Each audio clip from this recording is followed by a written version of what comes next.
cerveau, c'est que sûrement vous en connaissez beaucoup, et ça sera bien peut-être d'interagir et puis de partager vos propres connaissances, qui pourront alimenter et aussi si vous avez des questions sur le sujet, par rapport à ce que l'on peut aborder et éventuellement à votre pratique ou à votre profession. Donc on a 1h30 à vivre ensemble. Le but est de savoir d'avoir la conviction que le changement est possible. C'est-à-dire, si vous pensez que rien ne peut changer, vu qu'on est dans le côté cerveau, plasticité et évolution, c'est pas trop le domaine. Ici, c'est pas trop le but. Ici, on va voir que tout peut changer, qu'on peut s'adapter à toutes les situations, sauf extrême exception, et encore. Donc le but, c'est pas de savoir qui a raison ou qui a tort, parce qu'on a tous une partie de la vérité, une partie, et donc c'est bien d'amener sa partie, sa compréhension.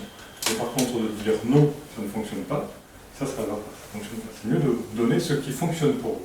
Parce que le non coupe toute discussion et toute communication. Et on va voir que le cerveau, c'est peut-être pas quelque chose qui est lié et qui est dans une boîte crânienne telle qu'on le sait, mais c'est peut-être quelque chose de beaucoup plus grand pour que ça fonctionne correctement. Et on verra aussi qu'il y a le fond et la forme. C'est-à-dire que dans tout ce que l'on fait, il y a un bon fond et souvent on y met une mauvaise forme. Donc on regardera comment cela peut fonctionner. Si vous avez un téléphone, n'oubliez pas de le mettre sur mode vibreur ou de l'éteindre. Si jamais je vais trop vite à certains endroits où je ne parle pas assez fort, dites-le moi et puis je ralentis ou je reprécise, parce que des fois je vais un peu trop vite et j'oublie quelques phases de ce qui peut être intéressant. Le CV. Est-ce que certains sont jamais venus ici? Donc je travaille à Marseille et à Paris, une semaine à Marseille, une semaine à Paris, dans le domaine de l'aide psychologique. Et aussi dans les cellules de crise par rapport à tout ce qui peut se passer, suicide, attentat ou autre. Donc j'ai différentes formations, différents cursus, et dans la périnatalité, la dictologie, l'aide aux professionnels de la santé, la gestion du stress, l'Alzheimer, mais aussi le deuil. Différentes formations, faites en EMDR avec David Schiller, en relation psychanalytique, des comportements alimentaires, la fibromagie, l'hypnose, la systémie. Et je travaille dans différents lieux, donc différents cabinets à Marseille et à Paris, mais aussi pour des institutions, pour des entreprises ou pour des particuliers.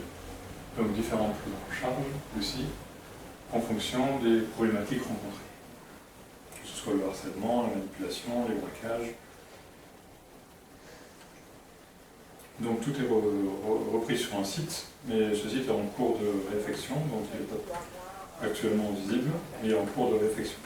Donc sur lequel il y a différents domaines. La TSCI, c'est un domaine fait par des schémas. Donc s'il y a besoin, aujourd'hui on fera quelques schémas qui expliqueront justement le binaire que l'on a en nous, le côté masculin, le côté féminin, actif-passif que l'on a en nous, raison, intuition, comment ça fonctionne, pour justement que notre cerveau puisse aller beaucoup plus loin.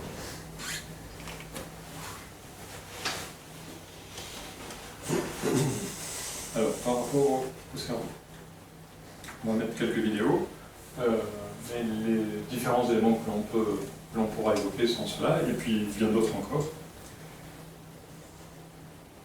Alors, le cerveau fonctionne en fait, c'est un outil. C'est un outil qui est maintenu dans une boîte. Cette boîte, on peut éventuellement la faire plus grande ou plus petite.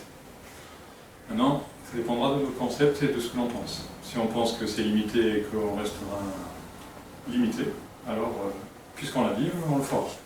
C'est-à-dire que le soir, lorsque l'on s'endort, on peut dire, demain matin, je me lève à 4 heures. Et puis, mon corps me réveille une seconde avant, une minute avant. Donc, je lui donne une information. Je ne l'ai pas fait volontairement, ou je peux le faire volontairement, et mon corps me réveille. Donc, est-ce que mon cerveau, partie intelligente, est que dans la tête, ou tout mon corps est intelligent, des pieds à la tête? Donc, suivant le concept que l'on a de l'intelligence, est-ce que c'est tout mon corps qui est intelligent, ou que mon esprit?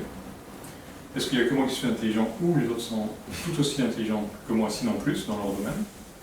Ça dépend en fonction de mes croyances, de là où je place ces choses-là. Plus je limite les choses à l'intérieur de moi ou à l'extérieur de moi, plus je vais limiter les choses. Donc, en gros, je pourrais me comporter comme un mouton que je mets dans un enclos. qui est-ce qui est dans l'enclos? Généralement, c'est les moutons qu'on y met. Donc on peut se comporter comme des moutons. Et qui est-ce qui est généralement en dehors de l'enclos? Les occupants. Généralement, c'est le loup et le berger. Donc berger et loup, en dehors de l'enclos. Et la bergère aussi. Aussi. Pour l'instant, elle est inclue dans le berger, c'est des généralités. Donc, pourquoi est-ce que le berger est dehors et pourquoi est-ce que le loup est dehors? Le berger, en fait, c'est ce pour quoi on est là ce soir, c'est pour évoluer et emmener les moutons plus loin. Et on a tous une partie de mouton et tous une partie de berger. Le loup, c'est quoi? C'est le danger. On nous a appris que l'intérieur de l'enclos, c'était la sécurité, et l'extérieur, c'était l'insécurité. Donc, insécurité. Mais en même temps, c'est aussi... Oui, mais dans ce qu'on exprime, vous avez tout à fait raison. Mais d'abord, on nous exprime, on nous éduque dans l'insécurité. Et donc, si c'est l'insécurité, ça veut dire que c'est aussi l'étrange, le côté étrange. Et pour aller plus loin, c'est l'étranger. Et on a souvent peur de l'étranger. Donc, par rapport à ceci, c'est que il y a très longtemps, on pensait que la Terre était plate.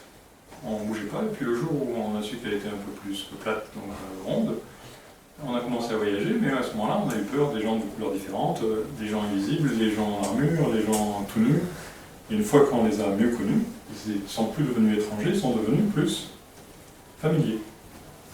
Donc il y a des gens familiers dont on n'a pas peur, et des gens étranges ou étrangers dont on a peur. C'est la même chose pour nous. Tout ce que l'on ne connaît pas, on en a peur. Jusqu'à ce qu'on les connaisse, grâce à la connaissance.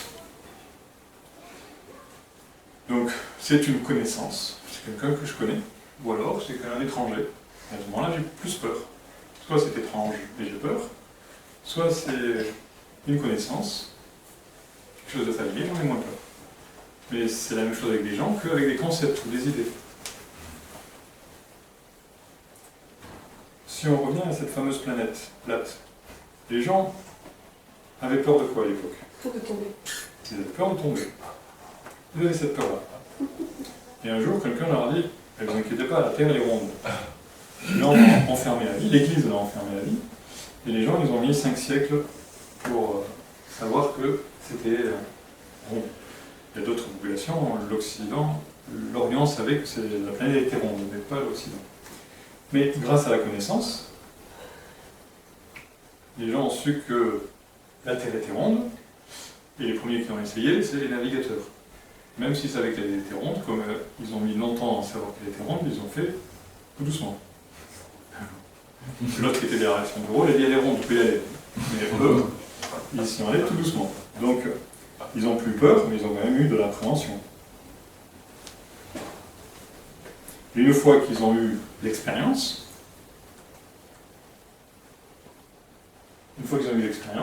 ça a fonctionné. Et l'expérience en science, ça s'appelle comment? Parce qu'une expérience, c'est pas forcément une connaissance. Une expérience peut devenir une connaissance, mais sans qu'elle soit démontrée scientifiquement. La recherche fait, mais après on peut faire de la recherche pratique, mais ça peut être aussi de l'empirisme. C'est par expérience pratique qu'on déduit de l'empirisme, et de l'empirisme, après on peut en déduire de la science quand on y arrive, le démontrer. Donc, l'expérience, on n'est pas obligé d'avoir démontré les choses pour en être sûr. Personnellement. Donc, Pour en être sûr personnellement. Puisque les gens qui n'ont pas fait l'expérience, ils peuvent en être sûrs. Et justement, c'est là où on va un peu plus loin, c'est-à-dire que si on s'aperçoit que grâce à la connaissance, on supprime la peur. Une fois qu'on sait que la Terre est ronde, on va commencer à voyager de pays en pays. Et quand on voyage de pays en pays, comme on a vu, on va rencontrer des gens de couleurs différentes, des gens invisibles, des gens en armure, des gens tout nus, et on va en avoir peur. À nouveau, la peur va ressortir. Mais on va apprendre à les connaître, ils vont devenir familiers, et en devenant familiers, ça va devenir des connaissances, et je ne vais plus en avoir peur. Donc je m'aperçois qu'au fur et à mesure, je fais reculer la peur. Donc, cet enclos, il grandit dans la zone de l'insécurité. Donc je m'aperçois que l'insécurité n'existe pas, c'est toujours la sécurité. C'est la façon que j'ai de le voir. Comme vous avez dit, l'ordre c'est la liberté. Mais pour certaines personnes, ceux qui ont besoin que ça soit démontré scientifiquement, c'est de l'insécurité qui devient sécurité, puis plus tard peut-être liberté. Donc, on rencontre des gens, donc on peut faire des équations. Si j'ai peur, ça veut dire que je n'ai pas de connaissance. Mais si je m'aperçois qu'à chaque fois que j'ai la connaissance, je n'ai plus peur, ça veut dire que la peur n'a jamais existé. C'est simplement le manque de connaissance. Donc quand on est en manque de connaissance, on est comment? Ignorant. Donc, on peut marquer peur égale ignorance, et qu'à chaque fois que j'ai peur, c'est simplement que je suis ignorant. C'est tout. C'est pas plus compliqué que ça. Et un jour, dans un an, dans un siècle, dans une autre vie, j'aurai la connaissance.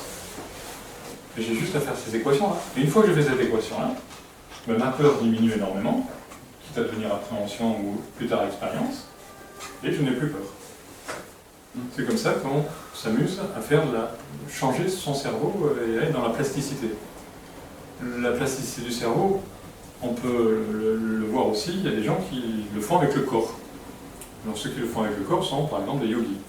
Il y a par exemple des gens qui se mettent dans une boîte en verre, qui rentrent dans une boîte en verre. Ces gens-là, pour arriver à rentrer dans une boîte en verre, tellement qu'elle est petite, ils utilisent quoi comme procédé? La souplesse. La souplesse, et le terme technique, c'est la contorsion. Donc ils font de la contorsion. De la contorsion, le yoga, c'est simplement prendre un autre point de vue, un autre positionnement. C'est-à-dire je mets mon corps dans une autre posture. La contorsion, c'est une autre posture. Et que je fasse du yoga du physique, ou de l'émotion, ou de l'intellect, ou de la spiritualité, une fois que je fais du yoga, je peux faire de la plasticité, et je peux passer de la peur à la connaissance sans rien connaître. Vous pouvez définir la plasticité, selon vous? Alors, la plasticité, si on prend le côté scientifique, par exemple, lorsque vous faites des études médicales, quelles qu'elles soient, on vous apprend sur le cerveau les aires de Broca. Les aires de Broca, ça veut dire que tel endroit correspond à la main droite, tel endroit correspond à la jambe droite, et ainsi de suite. Et en fait, on va le voir, mais lorsqu'on a des traumatismes, lorsqu'on peut avoir des zones lésées, ben, le cerveau, il y a d'autres zones du cerveau qui n'étaient pas dédiées à ça, qui prennent le relais de ceux qui ne fonctionnent plus. La plasticité, c'est ça. C'est un exemple, c'est une partie. Alors, la difficulté que l'on rencontre, c'est que pour aller dans cette plasticité, il faut faire du yoga. Mais du yoga de l'esprit, parce que là on est sur le cerveau. Donc prendre d'autres postures, d'autres façons de faire, d'autres façons de comprendre. Donc ça veut dire qu'il faut, en soi, supprimer. Qu'est-ce qu'il faut supprimer?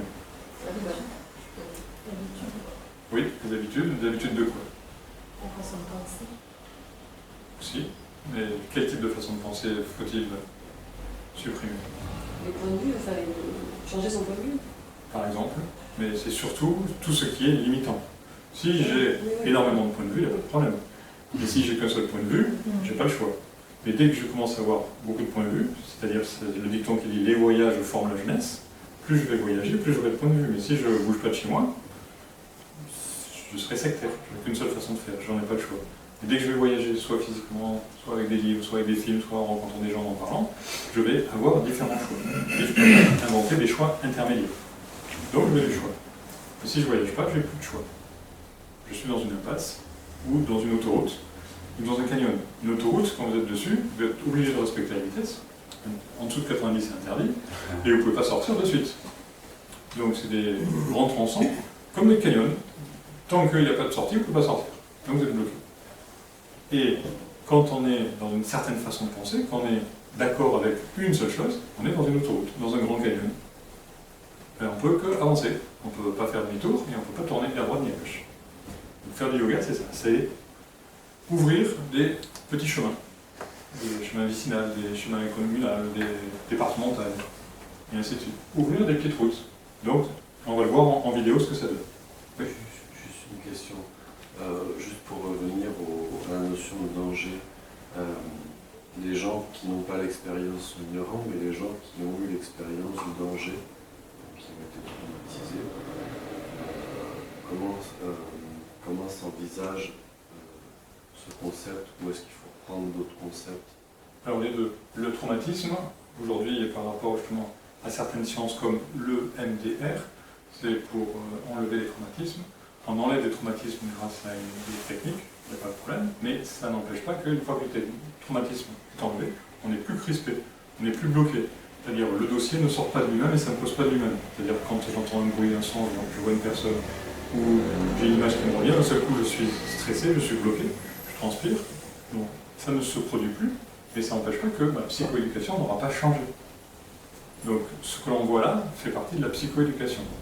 Et aide aussi pour certains traumatismes, mais un traumatisme qui est bloquant, il y a des techniques aussi pour travailler dessus. D'accord. Pour enlever la peur. C'est pour enlever cette peur de la réapparition du danger. C'est ça. Oui. Alors, on va prendre quelques vidéos, sauf si vous avez des questions. J'en ai une. Oui. Est-ce que par la connaissance, justement par l'ignorance, il y a des situations dans lesquelles on n'a pas peur, dès qu'on a la connaissance, justement à cause de cette connaissance, on peut avoir de la peur. Ça existe? Alors oui, ça existe. Conscience du danger. Ça existe. Mais très souvent, il faut s'apercevoir que nos peurs, quand elles viennent comme ça, c'est que ce qu'on nous a donné comme connaissance est fausse. C'est pas la bonne. Il y a très peu de connaissances. La vraie connaissance donne pas peur.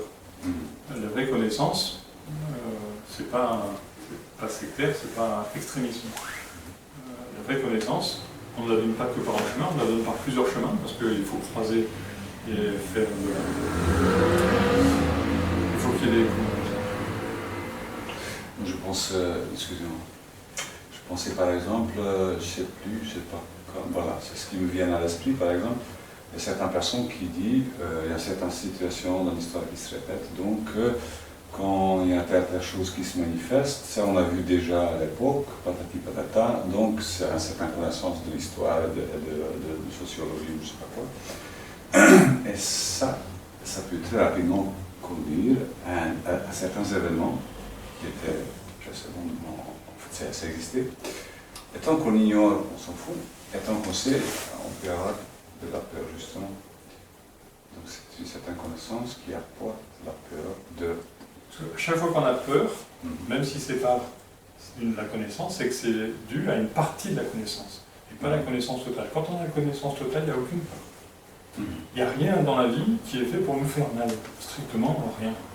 Je pense à la guerre. Quand on voit que voilà, il y a certaines situations qui s'enclenchent, on peut être aveuglé par l'ignorance, on ne sait pas, on s'en fout, on regarde la foot ou on fait autre chose. Tandis que quand on connaît la situation, la réalité, en fait, on peut avoir une peur justement saine qui pourrait nous dire voilà, il faut agir dans tel sens. Ou s'enfuir, ou bien s'engager dans telle démarche. Voilà, c'est ce que je pense concrètement. Là, on est en train de parler, d'une part, d'un travail sur soi, mais en même temps que tout le monde devrait faire ça. S'il y en a qu'un ou 10 qui font ça, c'est sûr que la peur va rester par rapport à tous les autres. Mais si tout le monde fait le même travail, plus personne n'a peur, mais il n'y a pas de problème. Mais si il n'y a qu'une minorité qui fait ce travail, ça ne marche pas. Il faut que tout le monde soit d'accord pour évoluer. Maintenant, tous ceux qui le feront, ben, il n'y a aucun souci. Et après, on est confronté à des situations difficiles, mais c'est pas pour autant qu'on n'a pas la connaissance. Ou... Après, c'est humain d'avoir la tristesse, c'est humain d'avoir la peur, c'est humain, tout ça, mais c'est pas... Le but, c'est pas d'enlever les peurs ou la tristesse, c'est simplement de savoir que on peut avoir peur dans certaines situations, mais ce n'est pas non plus dû à la connaissance, c'est dû à la situation. S'il y a quelqu'un qui rentre avec un fusil ou des couteaux, ben, ça peut faire peur. Je peux tout connaître, mais c'est pas pour autant qu'on a un état de vibration qui fait que ben, c'est pas très rigolo, et ça fait peur. Après, tu vois ce que tu disais, l'instinct de survie. C'est l'adaptabilité, le comportement, pour se préserver. Oui. Non, je pense que moi, ce que j'ai compris de ce que tu disais, c'est plutôt en lien avec la conscience et l'inconscience du danger. Donc on peut ne pas avoir peur parce qu'on n'a pas conscience qu'il y a un danger. Et qu'à partir du moment, parce que ça s'est déjà passé, parce qu'on a une expérience, on sait qu'il y a un danger, dans ce cas-là, on va avoir peur.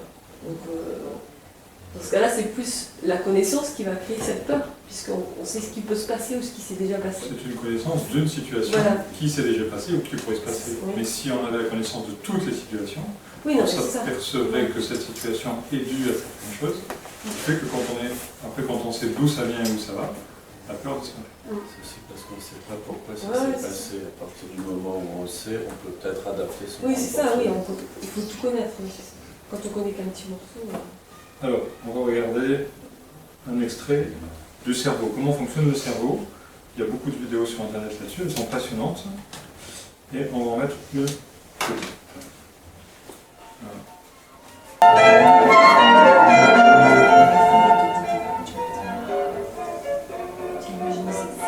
Alors, ça commence, notre passage commence ici.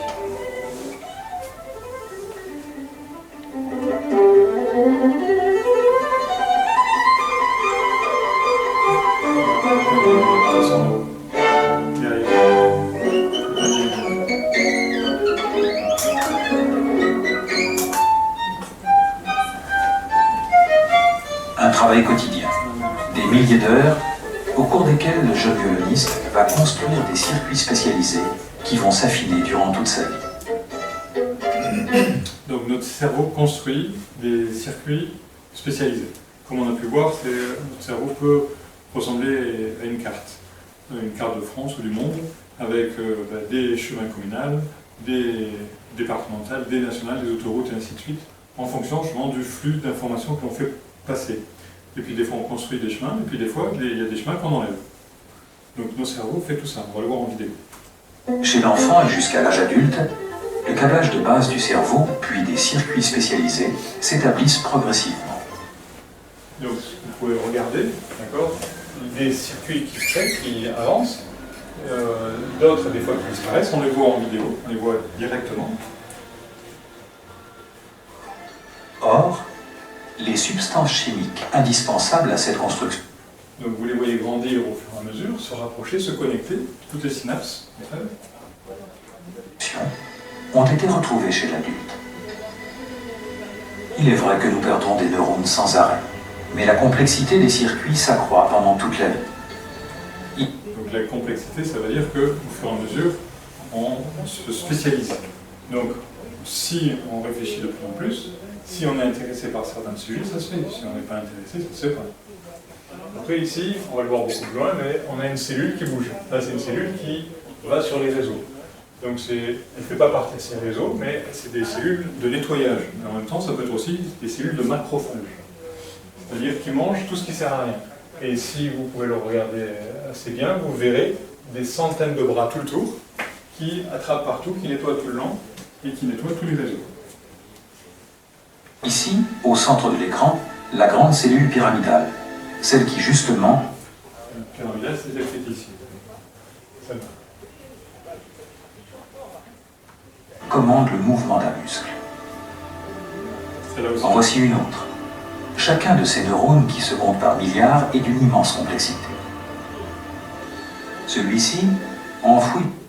Là, ici, on a deux grosses cellules de maintenance, de nettoyage, qui apportent des modifications et qui enlèvent certaines choses entre eux. Cellules macrophages. Dans un réseau de circuits, est entouré de cellules auxiliaires qui les nourrissent et les réparent.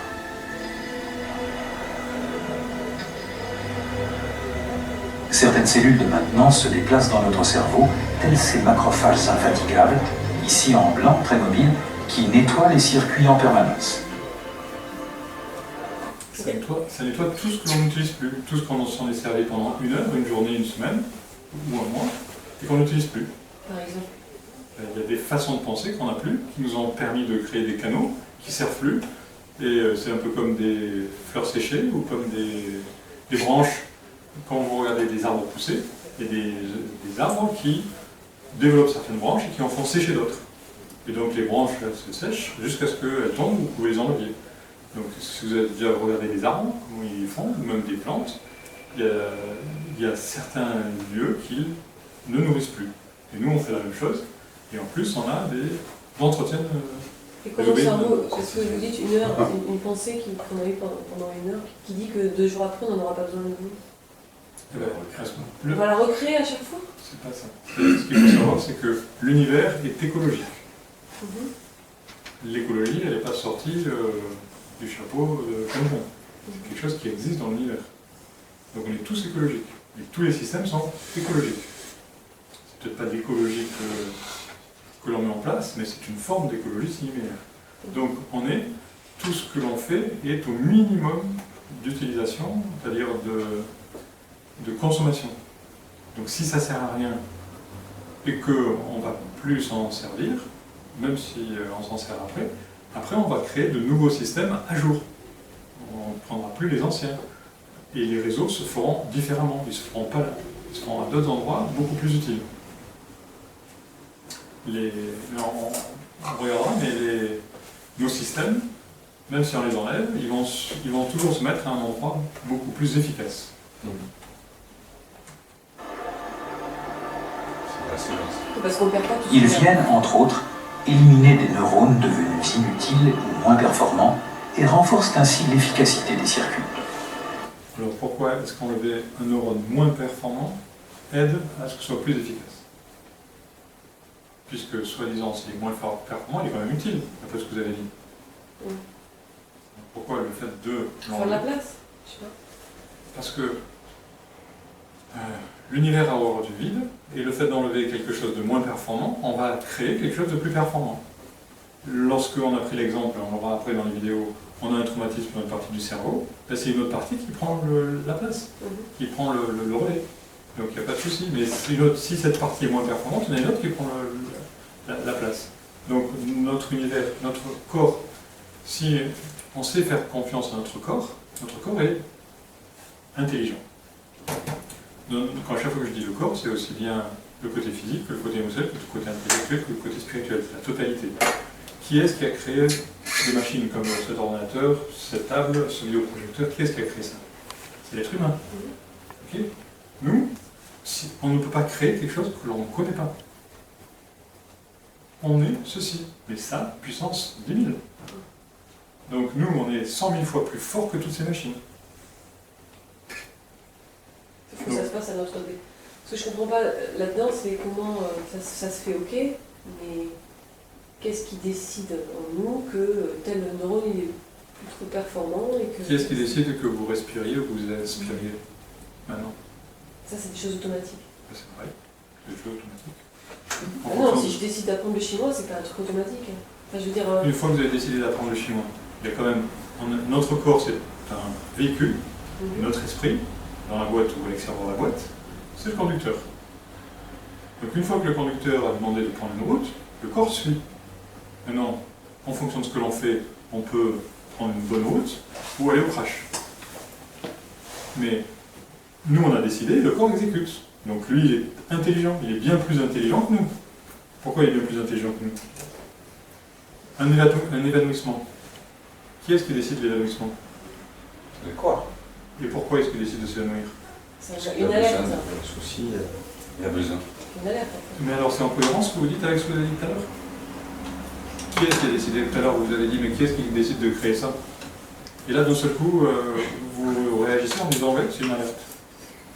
Donc vous voyez que ces alertes peuvent être faites par quelqu'un d'autre que nous, notre corps. Non, mais je ne mets pas au même niveau, mais... Ce que vous avez dit est très juste par rapport au côté j'apprends le chinois. Simplement, si on continue sur l'évanouissement, pourquoi on s'évanouirait? Une alerte, ok.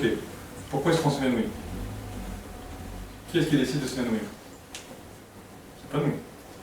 C'est le corps. Notre corps. C'est nous, notre corps. Quand même. Oui. C'est pas notre mental, mais c'est nous. Notre partie physique, quoi. Donc c'est notre partie physique. Donc là, vous êtes d'accord que notre partie physique fasse des choses, et tout à l'heure aussi. Ah oui, non, mais je suis d'accord, mais... Alors j'ai pas compris leur relation avec je décide d'apprendre du chinois, et le reste se fait pas tout seul. Je suis d'accord pour l'évanouissement, mais pas pour le reste, pas pour Non, le je ne chinois. mets pas ça sur le même plan. Alors Parce qu'un attends, évanouissement, vous ça n'a rien d'intellectuel. Là, c'est une démarche intellectuelle d'apprendre du chinois. Il y a des neurones qui se construisent, voilà. Des... Non, la démarche d'apprendre du chinois est intellectuelle, les neurones ne sont pas intellectuels. C'est de la même façon qu'on s'évanouit. Donc si on pousse plus loin l'évanouissement, pourquoi est-ce qu'on s'évanouit? Pourquoi est-ce que notre corps décide de s'évanouir? Pourquoi est-ce qu'il décide? Certainement, il y a un grand danger quelque part. Oui. Et si jamais il ne s'évanouit pas, qu'est-ce qui se passerait? Ah, On plus grand l'écouterait danger. pas. Peut-être qu'on l'écouterait pas. Enfin, Oui. on serait pas- Et si on ne l'écoute pas, tout à fait, qu'est-ce qui se passe? Puisqu'en fait, il décide de s'évanouir parce qu'on ne l'écoute pas. Mais si on ne l'écoute pas et qu'il ne s'évanouirait pas par hasard, qu'est-ce qui se passerait? Sûrement un danger. Oui, Quelque chose de très grave. un danger, tout à fait. Pas Donc, forcément la mort, mais un danger, donc tout le monde le connaît, le danger, c'est je pète un câble, c'est je pète une durite, c'est je pète un fusible. Ou je pète les plombs. Je pète les plombs. Voilà. Donc on a, tout ça, c'est dans notre vocabulaire, on le sait. Et notre corps, pour ne pas péter quelque chose presque Pas d'irréparable, l'abîmer. presque d'irréparable, voilà, décide, comme nous on a fait sur l'ordinateur, de faire un bouton reset. Il fait reset. Donc il nous évanouit. Pour quelle raison il nous évanouit? Parce qu'on avait un contrôle sur le corps qui n'était pas adapté, qui était dangereux. Donc il décide d'évanouir pour qu'il reprenne lui le contrôle. Donc pour que nous on fasse le lâcher prise. Si je décide à chaque seconde de faire un lâcher prise, mon corps, j'ai qu'à le laisser faire.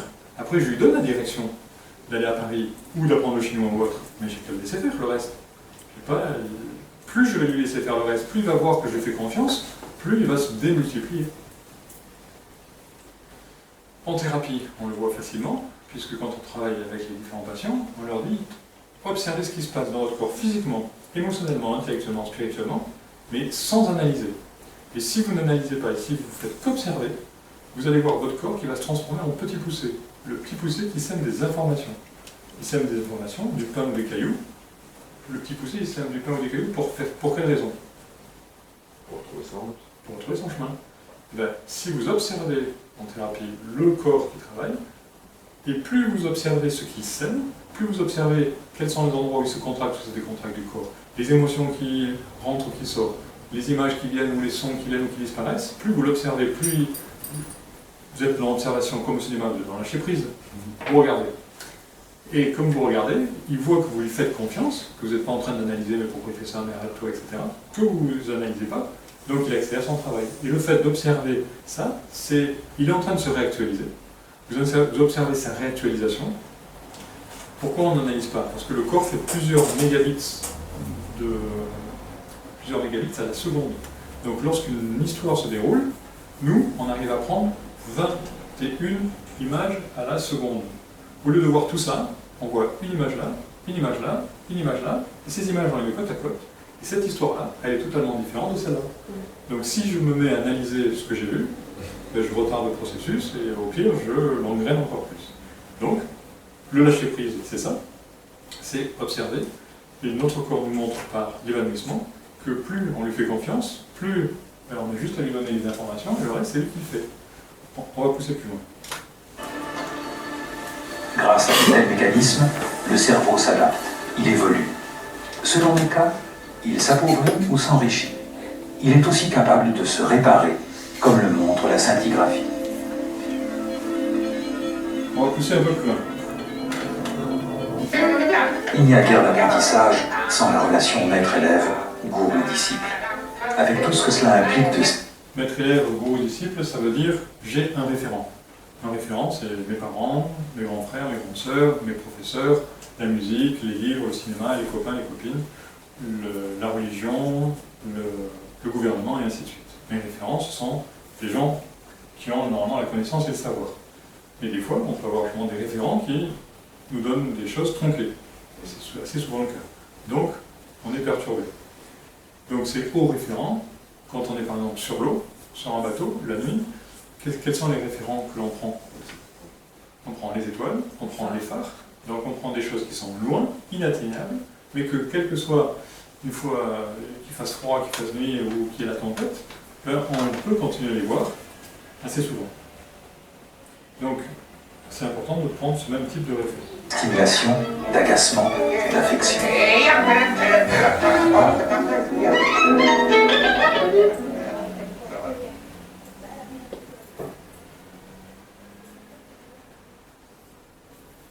Une autre partie sur le cerveau. En plus, Wien doit compter avec la fatigue, l'humeur. L'humeur du violoniste, ses passions. Alors l'humeur, qu'est-ce que c'est l'humeur? C'est intellect ou pas? C'est les émotions. C'est les émotions. Il y a longtemps, les humeurs, c'était quoi les humeurs il y a longtemps? Il y a un siècle ou deux, on parlait des humeurs, on disait que c'était des maladies. Ah oui, voilà. Ok. Et il y a un siècle ou deux, on disait que le bébé, on pouvait lui faire tout ce qu'on voulait. On pouvait le torturer et tout, il sentait rien. On pouvait le tronçonner, il n'y a pas de souci. Bien sûr, notre cerveau, câblé, possède des circuits électriques et chimiques précis. Mais ce même cerveau est une éponge imprégnée de sang. Il bat, il pulse. Une éponge imprégnée de sang. Donc une éponge. Souvent on dit que les enfants ce sont des éponges. Ça veut dire quoi? Ils absorbent tout en fait. Oui, ils absorbent tout. Quoi.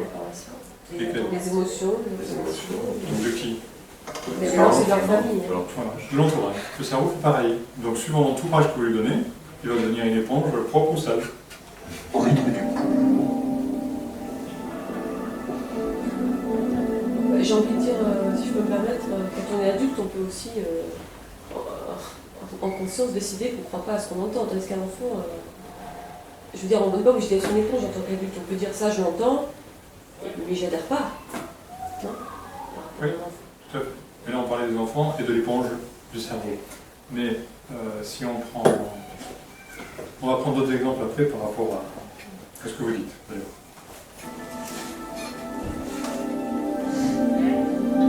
Le sang transporte des messagers chimiques qui parviennent jusqu'aux neurones et agissent sur eux. Si on prend donc, ce que vous évoquiez, est-ce que, par exemple, je peux dire à mon cerveau qu'il existe sur Terre des gens qui ne mangent pas et qui ne boivent pas? Ouais. Est-ce que je peux? Oui, est-ce que je peux dire à mon cerveau? Et est-ce que vous êtes d'accord pour dire à votre cerveau? Est-ce que vous allez le garder comme une éponge ou le mettre de côté? Comme quoi, c'est pas vous. Si j'y crois, je vais le garder. Si je crois pas, je vais pas le garder. Et qu'est-ce que Vous vous me allez faire? demandez si j'y crois en ce moment là? Oui, par exemple. Des gens qui mangent jamais ou qui ne s'arrêtent Qui ne mangent jamais. Mais non, j'y crois pas. Non. Eh bien, et si ça existait? Eh bien, j'aurais tort. Oui, mais voilà. Donc, en tant qu'adulte, on peut faire la même chose que les enfants. Prendre des choses.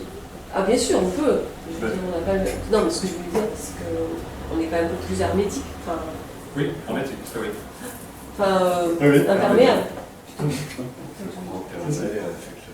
Allez, on continue. Mais voici plus étonnant. Un autre fluide, le liquide céphalorachidien, circule jusqu'en plein centre du cerveau. Ce fleuve intérieur, mis en mouvement par des millions de cils, transporte lui aussi des hormones et de nombreux messagers chimiques.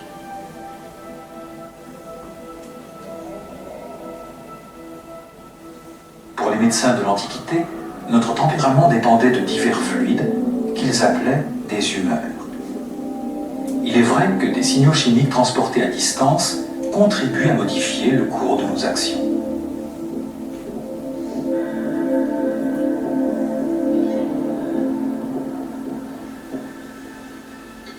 Et voici plus.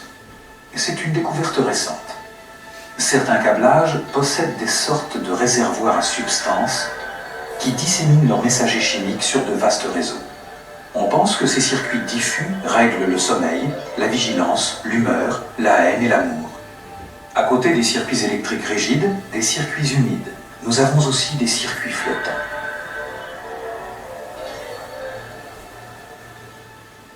Ainsi, le cerveau fonctionne globalement tout le temps, partout en même temps. Alors, globalement, partout en même temps. Mais ça encore, c'est une partie de la réalité. L'autre partie, c'est est-ce qu'il fonctionne que à l'intérieur de nous, ou il fonctionne aussi à l'extérieur de nous? Notre cerveau. Oui, mais est-ce qu'il fonctionne que à l'intérieur de nous, ou aussi à l'extérieur de nous? Si vous laissez des cellules de vous à l'extérieur de vous, du cerveau ou du corps, on va prendre du cerveau, parce qu'on est dans le cerveau. Si vous prenez des cellules de votre corps et que vous les laissiez à 5, 10, 15, vous les emmeniez à l'autre côté de la Terre, est-ce qu'elles vont réagir? Comment? Est-ce qu'ils vont? Est-ce qu'elles vont réagir à ce que vous faites, à ce que vous pensez?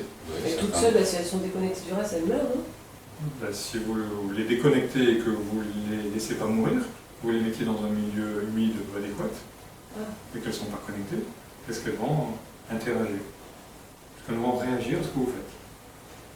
J'ai bon. la réponse est oui. Elles vont réagir. C'est la physique quantique, ça, non? Non, c'est c'est pas la physique neuronale pure. Ah oui. Donc ça veut dire que ce soit à l'intérieur ou à l'extérieur du corps, on est en connexion. On est en connexion avec des parties de nous, mais avec tout le monde. Alors, si on va plus loin, on comprend.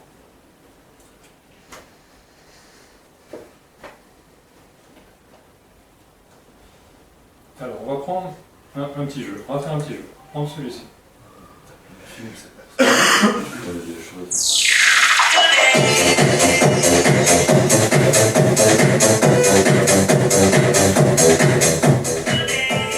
Alors, qu'est-ce que c'est que ce jeu-là?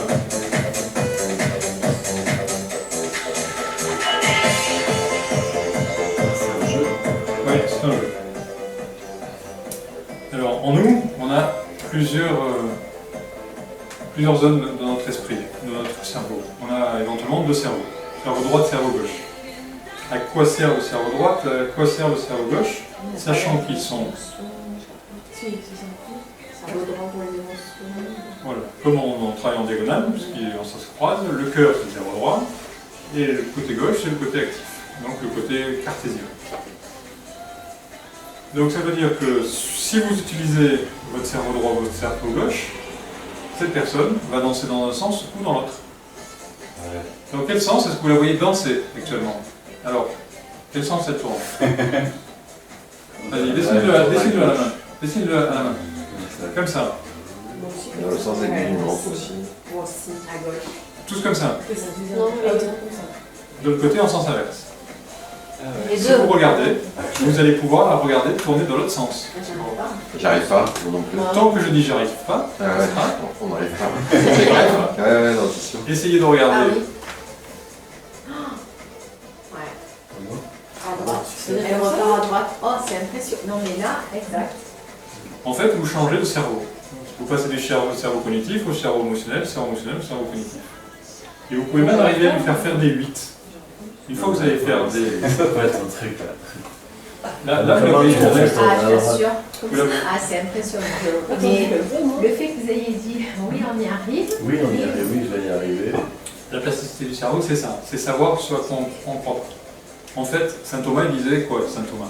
Je vois que ce que je crois. Voilà. Mais en fait, c'est sûrement l'inverse. Je crois que ce que je crois. C'est tout. Mais j'arrive pas. J'arrive toujours pas, et pourtant je pense que je m'en suis capable. C'est pas grave. Alors il y a d'autres façons de faire, c'est vous regardez tantôt le pied, tantôt la main. Le pied, la main. Le pied, la main. Laquelle, celle qui est en l'air? Oui, oui. Oui, ça y est. Ou sinon, on regarde aussi autre part et ensuite on re-regarde. Oui. Ah, Non, mais, ouais. mais tout à l'heure, quand tu m'as posé la question, dans quel sens elle tourne, j'arrivais pas à déterminer de sens en fait. Elle tourne un coup d'un côté, un coup de l'autre. Voilà. Non, je pense que C'est pas grave. Après, sinon, vous mettez le regard à droite ou à gauche, et puis après, vous revenez dessus. C'est comme ça pour la faire tourner. Il faut le faire plusieurs fois. Tout le temps comme ça. Tu veux la faire tourner comme ça, toi? Ah oui. En fonction du sens dans lequel vous voyez tourner, vous pouvez arriver à la faire tourner à l'autre sens. Une fois que vous savez le faire tourner à droite et à gauche, Mais c'est vous pouvez lui faire C'est faire pas des demi-tours. longtemps, ça C'est dure pas pas longtemps. longtemps. Moi, c'est pas longtemps. Ah, vous pouvez régler le temps que vous voulez. Voilà. C'est Ah bon une C'est question de vrai. capacité. Vous pouvez après là, lui faire un demi-tour dans un sens, un demi-tour dans l'autre. Vous pouvez après lui faire des 8, comme ceci. Et vous les Des 8. des 8, c'est-à-dire qu'elle fait comme ceci. Moi, j'ai Il n'y a eu pas quand un même- autre exercice qui ressemble à ça Ah. avec une autre personne. Sinon, tu l'as remis au début. quoi. Non, mais non, je pense que.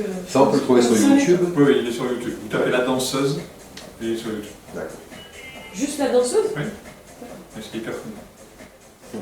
Bon. Il y a tellement de choses qui s'appellent la danseuse que.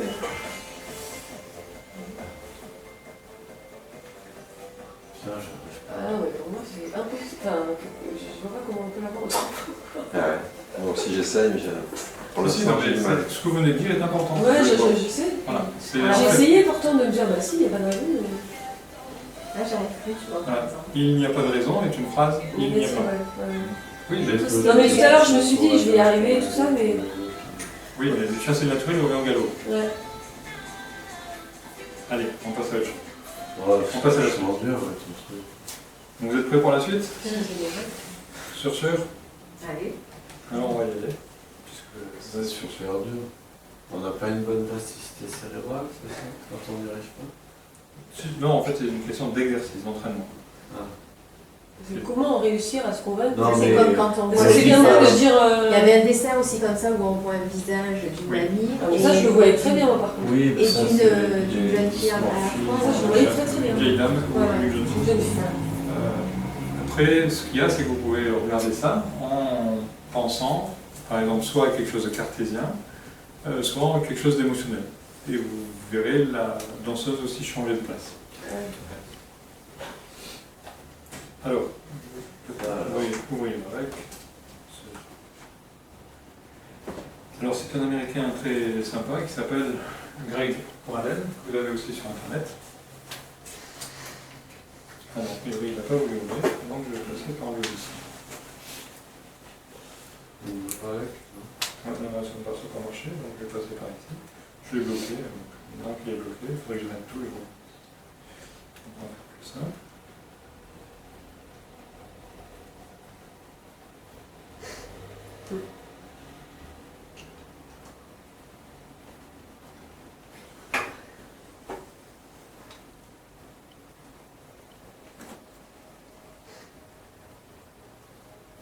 Almost universally, ancient texts and spiritual traditions suggest that everything in our world is connected in ways perhaps we're only beginning to understand. This field of energy, this subtle field of energy, is in fact described by Western scientists as a net or a web that creates what they call the underlying cavern of all creation. This field of energy has been here from the very beginning. It is an intelligent field, an intelligence that responds deeply to human emotion.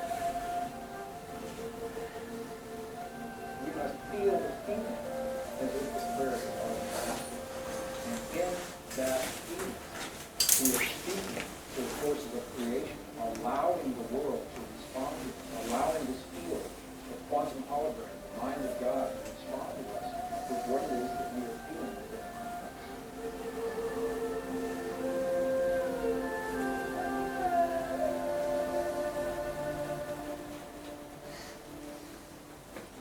Aujourd'hui, le terme à la mode, c'est la mécanique quantique. Mais ça a toujours existé sous différents termes.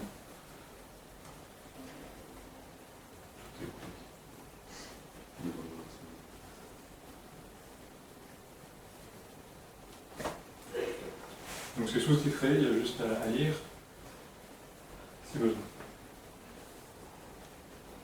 What would it be if we discovered that each moment of our lives is part of a conversation, an ongoing dialogue with the universe around us?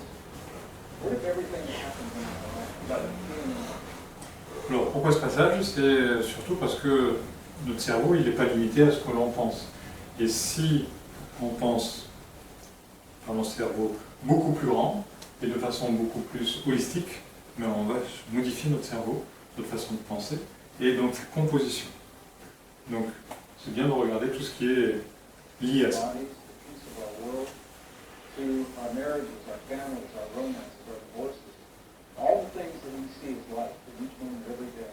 What if they're a reflection of this intelligence, this field of energy that the ancients described in their language, and now that Western science is beginning to describe in the language that we recognize? For a growing body, scientific evidence suggests this is precisely the way that our world works. The world, in essence, is nothing more, nothing less than a reflection of what we become in our thoughts, feelings, emotions, beliefs, and prayers. Princeton University physicist John Wheeler suggests precisely this concept in an interview recently. What he said was that we live in what we call participatory universe. Rather than thinking of the universe as something that's already created, we're caught down in the middle of having these experiences. What Dr. Wheeler suggested is that the universe is a result of what we are doing in our lives. He says we're Donc de ce que nous faisons dans la vie ou de ce que nous croyons. Est-ce que je vois ce que je crois ou je crois un peu ce que je vois? tiny patches of the universe looking at itself and creating itself along the way. Now, this is a radical concept because it suggests that when we look into the world of the quantum atom to that most minute ultimate particle, we may never find it. Because every time we look, the act of looking is consciousness, placing, creating, building something there for us to see. And when we look into the expanse, the vast expanses of our universe, searching for the very edge of what we call creation, we may never find it. Because the act. Alors ce passage-là répond un petit peu à la question, mais si je vais réutiliser les choses. Donc si je laisse des choses en place que je vais éventuellement réutiliser, je vais être encombré de beaucoup de choses. Donc je vais être dans la surconsommation. Et il va falloir, le jour où je dois nettoyer, je dois beaucoup nettoyer. Donc il vaut mieux que j'élimine chaque jour tout ce qui sert à rien, plutôt que d'attendre, parce qu'on se modifie tous les jours. Is the creative force that puts something in place. The growing body of scientific evidence suggests this is precisely the way our world works. And what we'll find is we discover through the experiments that have been done recently in the 20th century is that the ancients may have been very, very close, in fact, to describing precisely the way our world works in the language of another time. Between 1993 and the year 2000, a series of experiments were conducted in accredited scientific and academic institutions that are now supporting precisely the concepts that the ancients so clearly spelled out in the language of their time. 3 of these representative experiments are absolutely shaking the foundation of everything we now believe about physics and the way our world works, and are in fact suggesting that we are connected through this field of energy. The idea that there may be an Donc si on apprend à se connecter à ce champ d'énergie, pour apprendre à se connecter, il faut déjà le faire soi-même. Le faire soi-même, ça veut dire, par exemple, comprendre que les pensées sont dans l'air. Et qu'on peut tout apprendre à chaque instant. Et que si on écrit un livre et qu'on le signe de son nom, en fait on pourrait mettre le nom de tout le monde, parce qu'on a capté les pensées de tout le monde. Et que nous on sait synthétiser ou on sait écrire ce que les autres ont pensé. all permeating essence that connects everything that is really not so new. Even in the world of science, the late 1800s, there was this tremendous spiritual revolution sweeping the earth. And at that time, there was a great debate as to whether or not this field actually exists. And during that time, it was called the ether field. In 1887, a very famous experiment was conducted to demonstrate once and for all, does this field exist or does it not exist? And based on the results of that experiment, Western science, specifically Western physics, has believed that everything that happens in our world is discrete, non-related, isolated. Things that appear to be happening in the same instant in time are simply coincidence. The very famous Michelson-Morley experiment, the equivalent of the experiment. If you were to go outside of the building where you are right now, and moisten your finger and place it in there around your head, and in that moment, you felt no wind against your finger, and from that concluded that no air exists around you. That's the equivalent of this Michelson-Morley experiment. They believe that if this field actually exists, it must be moving. And when they tested for movement, they found none, and from that concluded that the field doesn't exist. From 1887 until the early 1990s, all of Western science was based on the principle that what happens in one place has absolutely no effect on what happens anywhere else. Now we know this is absolutely not true. So I'd like to share with you 3 experiments that are absolutely shaking the foundation of Western physics. The first was conducted by a Russian physicist, Vladimir Popovsky, in the early 1990s. He came to the United States to finish a series of experiments. And what Popovsky did was he wanted to investigate the relationship between human DNA and the stuff our world is made of, little packets of energy called photons, little particles of light. So the experiment consisted of taking a tube, a glass tube. Ça c'est un peu ce dont on parlait tout à l'heure par rapport aux cellules de notre cerveau que l'on peut emmener très loin. Drawing all the air out of this tube, creating what today we call a vacuum, and find that there's nothing left in this tube. However, we know that there's still something left in these particles of light. So Popovsky then measured the particles to see how they were distributed. Did they fly all over the place inside the tube? Were they all accumulated at the bottom? What happened? The results of this part of the experiment were not surprising, because the little particles of light, the photons, were completely random, and super expected. The next part of the experiment was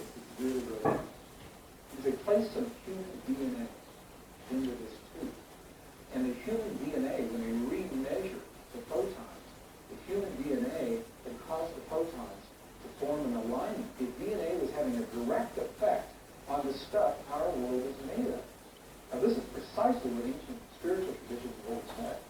Something within us has an effect on the world around us. Hopenham's experiment for the first time in recent times is actually verifying the laboratory conditions. The next piece of the experiment is even more interesting, because what they found was that when the DNA was removed from the tube, we would expect that they would all go back randomly to where they were before. This is not what happened. What happened was, even though the DNA was no longer in the tube, protons remained alive as if the DNA was still there. Donc ça veut dire qu'on laisse notre empreinte partout.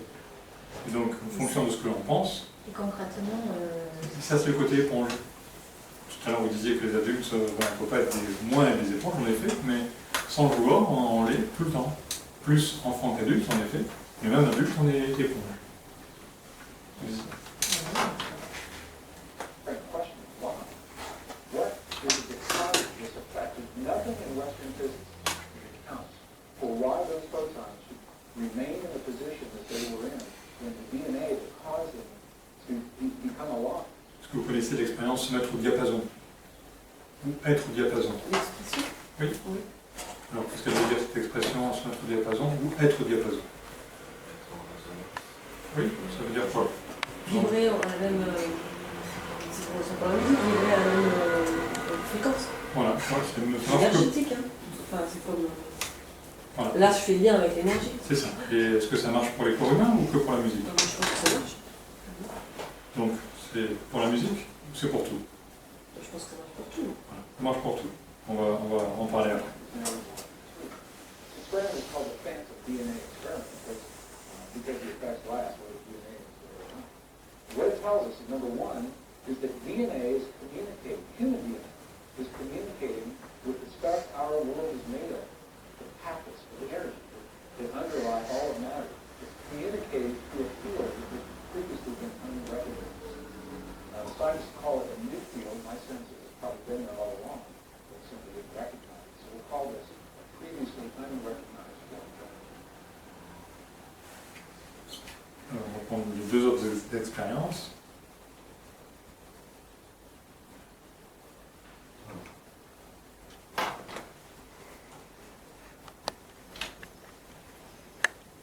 Second experiment, fascinating experiment, a military experiment. What they did, in essence, is they took some human DNA, some scrapings from the tissue inside the mouth of a gunman, a volunteer, and they placed this DNA in a device that could measure its effects in one room of a building, while the donor that the DNA came from is in another room in the same building. So living DNA from one person, DNA is in one place, the volunteer is in another place. And what they did was they subjected the volunteer to what they called emotional stimulation that would elicit genuine responses of emotion, of joy or sadness or fear or anger or rage. In one part of the building, and they were measuring the DNA to see if the DNA would affect to the donor's emotions. Now why do it? In Western physics today, there's absolutely nothing that suggests that that DNA is still linked to the donor on the one hand. And on the other hand, as they conducted these experiments, what they found was just the opposite.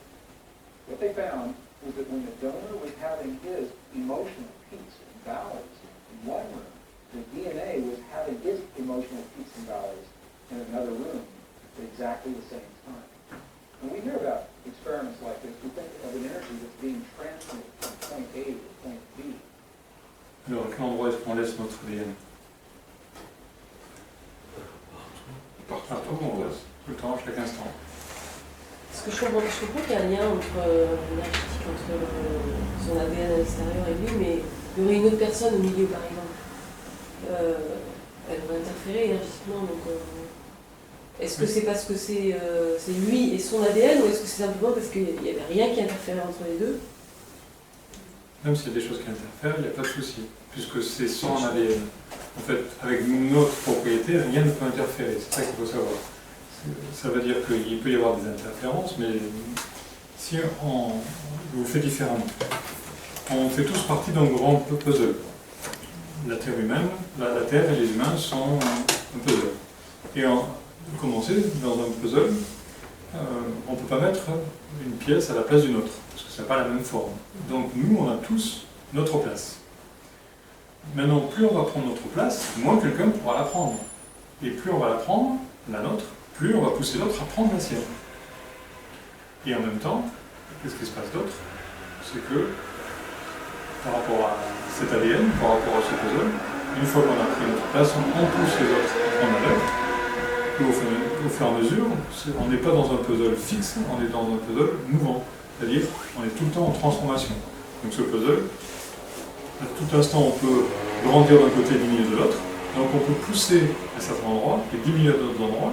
Donc laisser plus de place à d'autres et moins à ceux qui sont d'à côté. Mais souvent, quand on pousse quelqu'un, la première des choses, c'est que la personne le prend mal.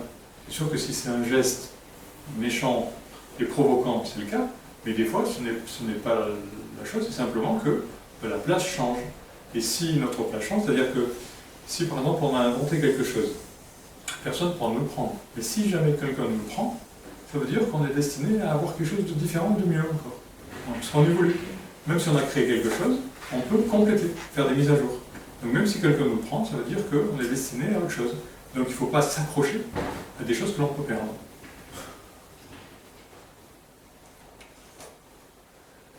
On voit plus. If the energy comes from one place and has to go somewhere else, you would expect that there would be a lag time, a little bit of time between when the emotion is created and when DNA is responding. That's not what happened. What happened in these experiments, and this is very, very key to where we're going, is we begin talking about power. What happened in these experiments is that the effects were simultaneous. They were instantaneous.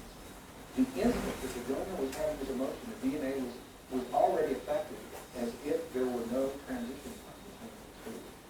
So these experiments were first conducted within rooms that were separated by distances of maybe 50 feet. Later experiments, however, were conducted where the DNA and the donor were separated by hundreds of miles. I had the opportunity to meet the designer of one of these experiments, Dr. Cleve Baxter. He shared with me one of the experiments that he designed where the donor was in Los Angeles, but the DNA was in Phoenix, Arizona, almost 400 miles apart. And the effects were precisely the same. Whether they're in the same building or separated by 400 miles, the effect is instantaneous. This opens the door to all kinds of possibilities as to how that DNA remains linked to the donor. What it says to us, once again, is that we are communicating with DNA through our emotions. And that whether DNA is within our bodies or we're separated by distances of hundreds of miles, the effect is the same. And we call this a non-local energy. It means it's everywhere all the time. Donc ce qu'il faut voir aussi, c'est est-ce que ça marche que dans un sens ou est-ce que ça marche dans les deux sens? Certainement. Ça va marcher dans les deux. Donc si vous commencez à croire et à penser que ça fonctionne dans les deux, est-ce que ça ne vous donne pas beaucoup d'informations sur beaucoup de choses auxquelles vous n'avez jamais pensé?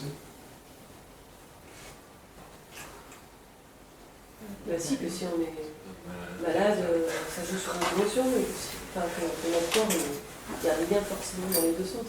Oui. On peut être malade parce qu'on a une émotion, par exemple, forte, ou bien notre corps ne va pas bien et ça nous crée une émotion.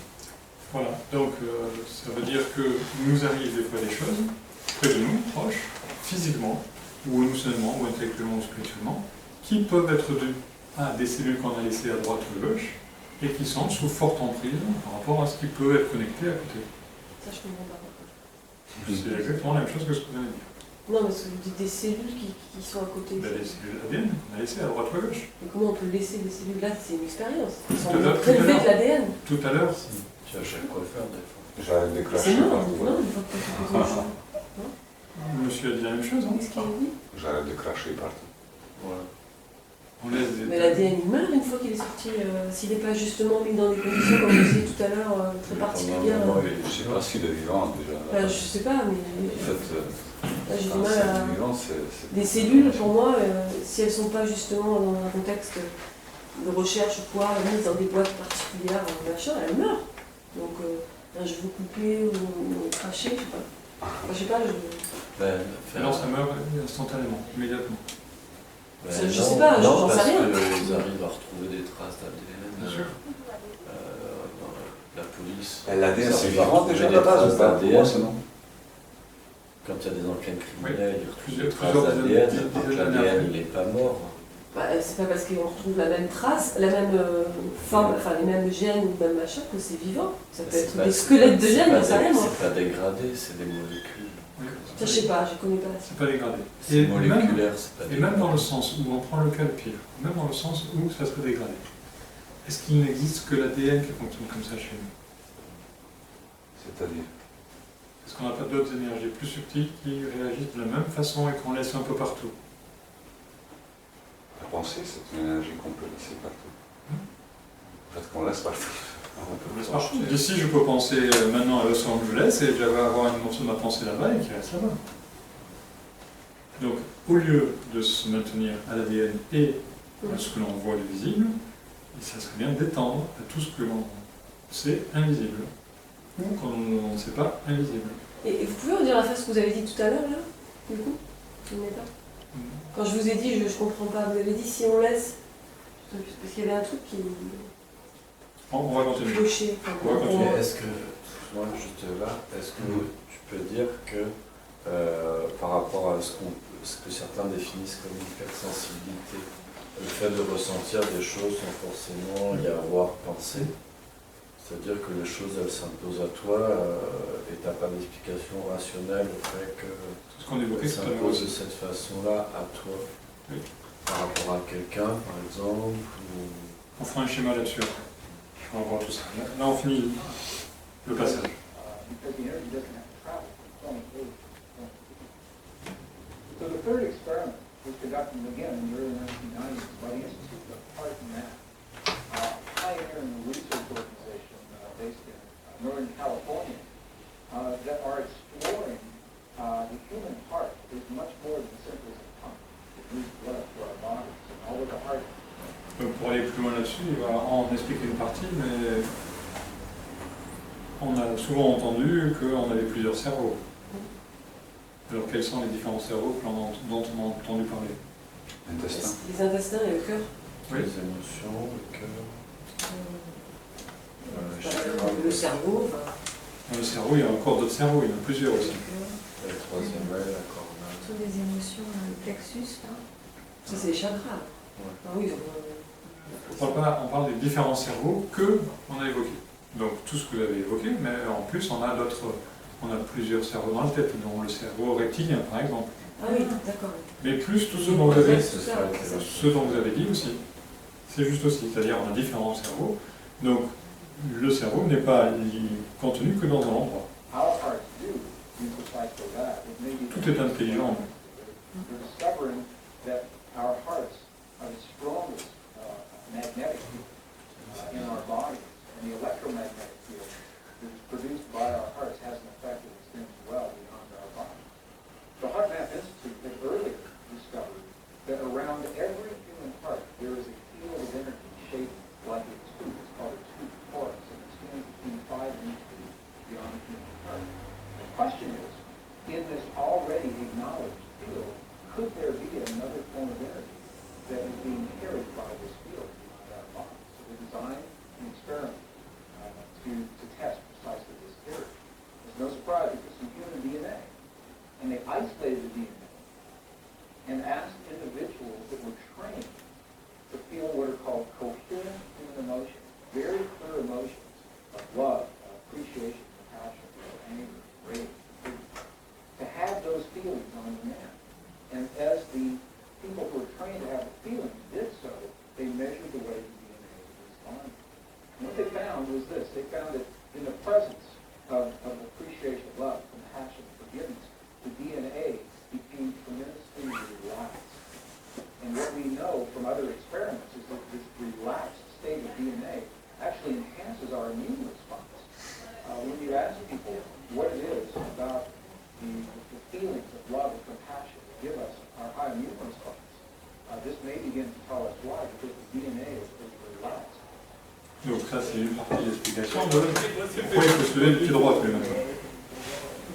Et pourquoi il faut avoir le sourire tout le temps. Et pourquoi il faut être positif. Et pourquoi il faut mieux regarder le fond des lettres que la forme. Et ça aide justement toute la suite. Donc après, on va voir l'autre partie. Donc tout à l'heure, on disait justement, le petit poussé, c'est observer les signes de notre corps, ceux qui se contractent et ceux qui se décontractent. Et en observant notre corps, en étant avec lui, main dans la main, notre vie peut être bien différente, bien plus belle. And actually allows certain portions of those big switches, if you want to think of them that way, to be enabled or turned on. And just the opposite is true as well. In the presence of anger, rage, hate, jealousy, DNA was tightened like a little knot. And it actually shut down, in some instances, those little switches, depleted the immune response intuitively. Donc ça, c'est une partie de l'explication. Mais tout à l'heure, si en début de conférence, je vous ai dit que c'est bien de ne pas dire non, parce que le non coupe, le non réagit de la même façon que ça pour tout le monde. Et ça veut dire aussi que plus au contraire, au lieu de dire non, on propose une solution, plus justement ça aide à se détendre et à détendre tout le monde. Plutôt que de dire non, ça ne marche pas. Vous pouvez dire non, ça ne marche pas, proposez une solution et vous verrez que votre vie peut changer énormément. We know that when people live in a state of jealousy or anger or rage, it depresses those portions of our bodies, and just the opposite of what compassion is done, that those kinds of things are enhanced. Now, perhaps for the first time, these experiments are beginning to help us understand why. It's the effect of human emotion on what is called the conformation, or the shape of the DNA of our bodies. What these experiments show, what the lab results, the lab notes in the published papers actually describe, was that very specific kinds of human emotion have the power to change the shape of the DNA.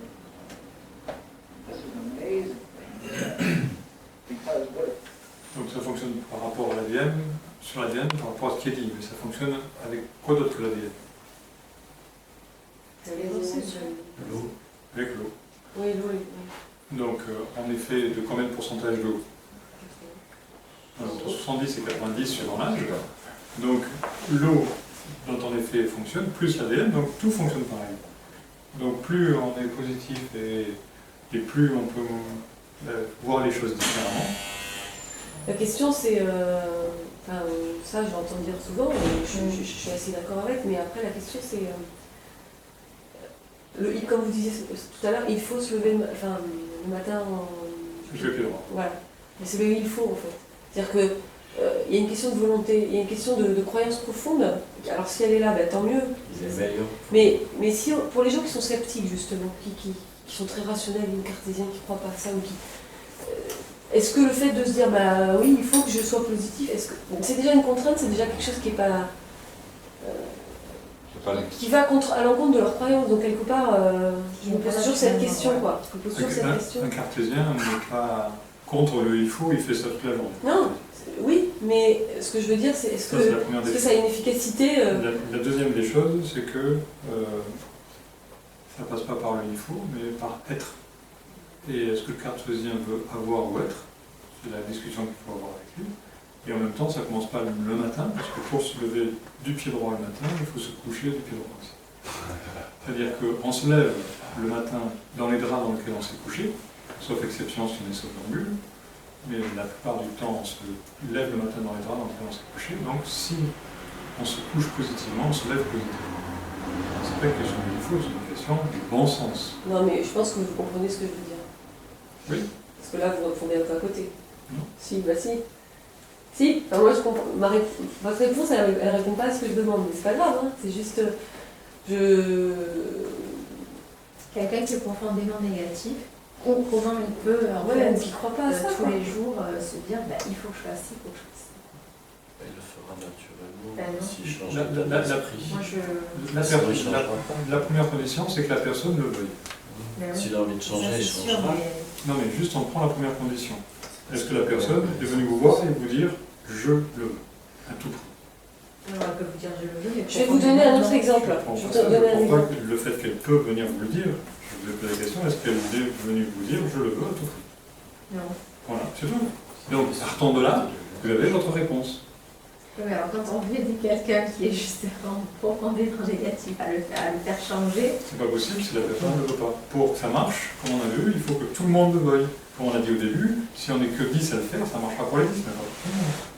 Donc il faut que pour que ça marche sur la Terre entière, tout le monde le veuille. Mais pour aller plus loin, moi je pense que, enfin je prends l'exemple tout à l'heure de la danseuse, moi je voulais l'avoir dans l'autre sens. Et je me suis dit à un moment, mais oui je vais y arriver, j'y suis pas arrivée. Et si on pousse ça plus loin, c'est peut-être parce que, comme vous avez dit, le naturel revient. C'est-à-dire qu'en moi, il y a peut-être quelque chose qui pense que je ne suis pas capable. Donc malgré ma volonté d'y arriver, ça n'a pas fonctionné. C'est pas quelque chose qui n'est pas capable, c'est qu'il y a trop de choses. Il y a trop de choses de... Au moins, il y a trop de choses. Peut-être, mais bon, c'est pour vous expliquer ce que je veux dire. Je pense que ça... Enfin, voilà. Eh ben, il y a toujours une façon de faire, mais là, si vous faites un grand nettoyage, vous verrez que ça marchera. Ouais. Les choses, elles arrivent des fois quand on est prêt, pas seulement quand on les veut. Oui, ça, je suis tout à fait d'accord. Alors, on va regarder la suite.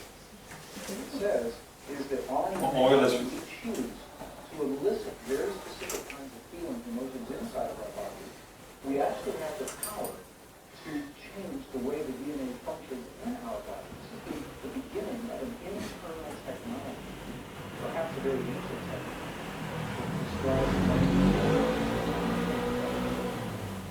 Each of these three experiments was interesting unto itself. In some instances, the researchers were not aware of the experiments that the other laboratories were doing. And these experiments only represented other experiments that have been conducted along the same lines, giving the same kinds of results. When you put them all together, however, rather than being interesting, you tell a story. The story looks something like this. The first experiment, Roger Pulten's experiment, said that the DNA in our body has a direct effect on our world, on the physical stuff our world is made of on an energetic level.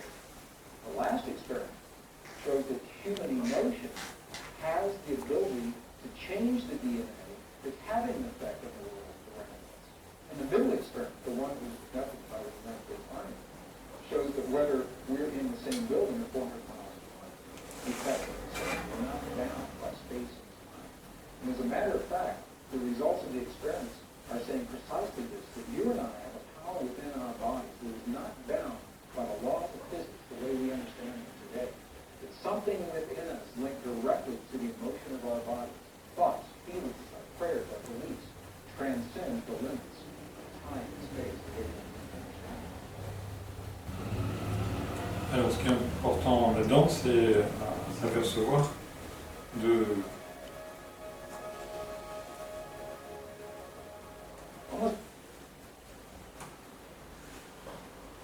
tout commence en nous et que la plasticité du cerveau n'est pas que dans le cerveau.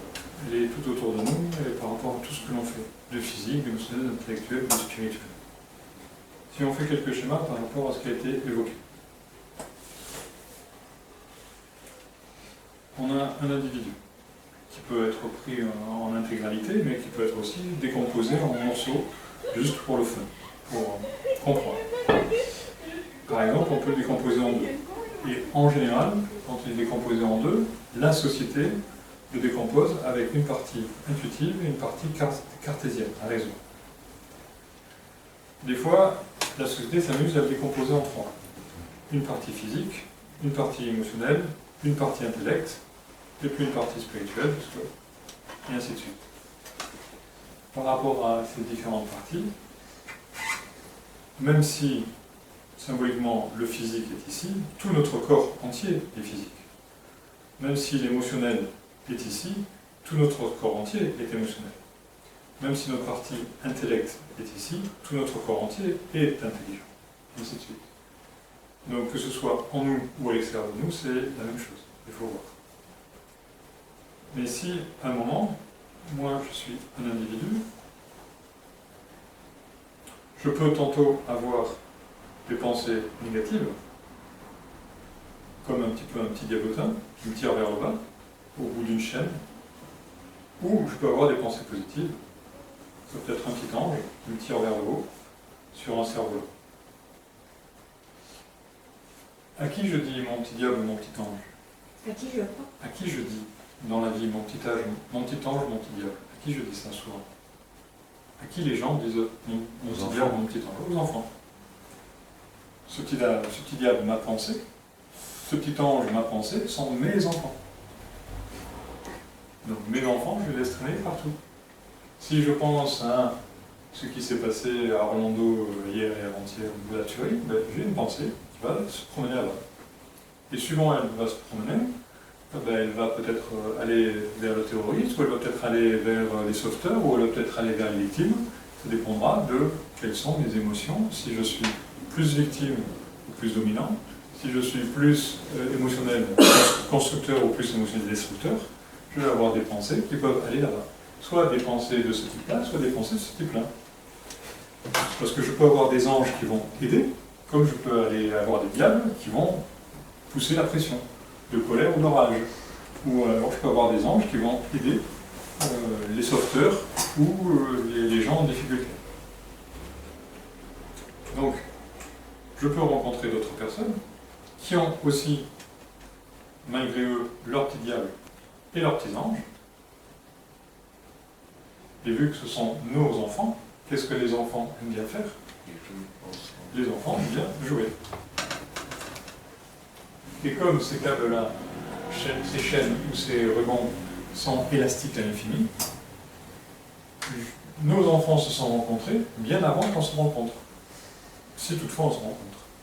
Et en fait, je suis en connexion avec des centaines de milliers de gens à chaque fraction de seconde, sans même que je le sache.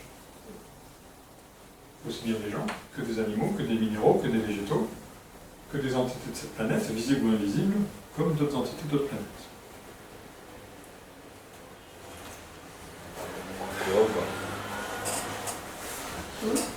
Ça dépend On le croit ou pas?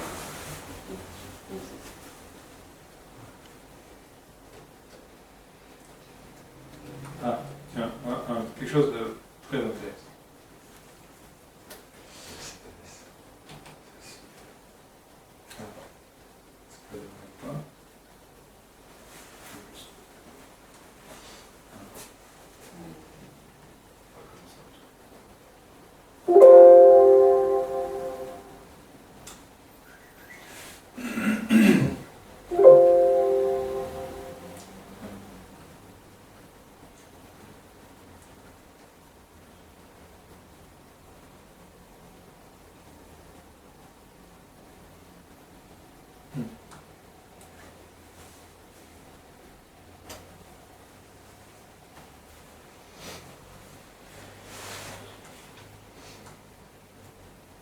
Et ils jouent pas ensemble, tous les enfants, là? Si, tout à fait. Pas que les rouges avec le rouge, je veux dire, pas que le diable avec le... Principalement. Si jamais j'allais aller jouer au foot, je ne vais pas aller jouer au basket. Je vais d'abord aller avec mes copains qui jouent au foot. Donc je vais aller par l'affinité. Mais si j'ai envie d'aller jouer au basket, je vais jouer au basket. Mais d'abord, si des copains m'invitent à jouer au basket, oui. Mais si je veux jouer au basket, je vais y aller. Je vais aller par affinité. Je suis pas certain de bien suivre. Je veux dire, si j'ai des enfants, bah, après ils vont jouer... Si ils jouent au même endroit. Est-ce qu'ils jouent pas... Ils jouent ensemble, ils jouent un contre l'autre, Ils jouent ensemble. Mais si à cet endroit, il y a plusieurs jeux, il va bien choisir un jeu. Il y a une chance. Voilà. C'est juste ça. C'est juste qu'il va choisir un jeu.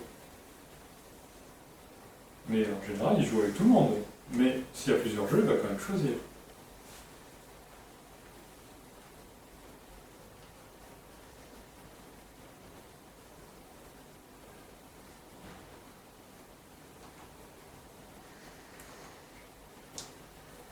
Alors, ça c'est hyper intéressant. De nos jours, il n'existe que peu d'éléphants indiens dotés de longues défenses. Pourtant, pour eux, comme pour tous les autres éléphants du monde, ce sont des outils extraordinairement précieux.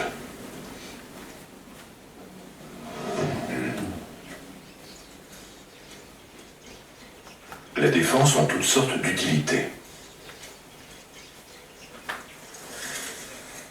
Avec elles, les éléphants creusent la terre, arrachent l'écorce des arbres, ou se battent pour s'élever dans la hiérarchie.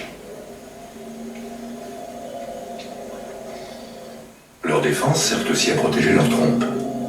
Avec plus de 150 000 muscles, c'est un appendice très utile, mais aussi très lourd, car il pèse 200 kilos.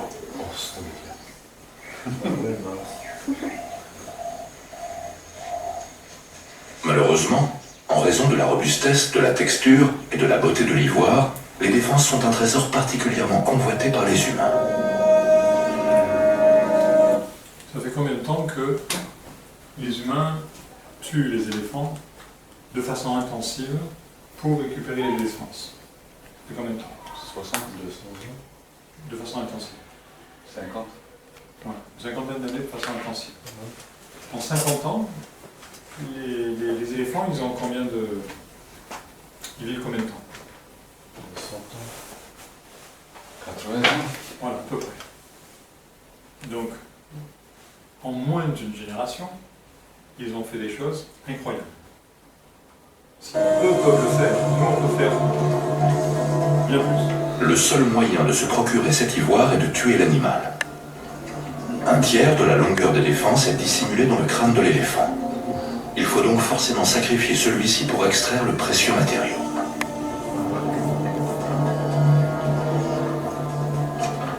La chasse à l'ivoire a décimé toutes les populations d'éléphants jusqu'à ce que son utilisation et son commerce soient interdits.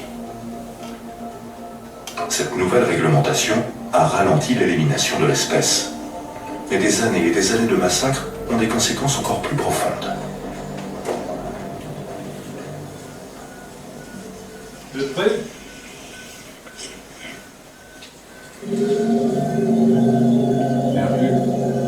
Depuis les dernières années du XXe siècle, le poids des défenses d'éléphants d'Afrique a baissé de près d'1 kilo. En Asie, 50% des mâles naissent complètement dépourvus de défense. Ou le celui qui tient. Ceux qui restent, La sélection génétique artificiellement pratiquée par les chasseurs d'ivoire a favorisé un gène récessif qui empêche leur croissance. Alors, c'est quoi le gène récessif? C'est le gène qui restreint. pas d'habitude. Récession. Donc, c'est un gène qui permet... Pas actif d'habitude. 3 fois sur 4, il ne va pas s'exprimer. Voilà. Et comment se fait-il que ce gène s'est mis à s'exprimer? Parce que les accouplements se sont faits entre le propriétaire, détenteur de la gène récessif. Oui, mais qui c'est les propriétaires? C'est les parents. Donc les parents ont mis au monde en une seule génération d'apprentissage de destruction de leurs frères et sœurs il valait mieux naître sans défense ou avec moins de C'est une défense. sélection génétique qui s'est opérée. Oui, Oui, c'est- Il n'y a pas eu de mutation, la mutation elle était déjà là, mais elle a été favorisée. La dissémination de la mutation a été favorisée par la sélection naturelle. oui, mais qui est-ce qui décide de la sélection naturelle? L'homme, L'homme.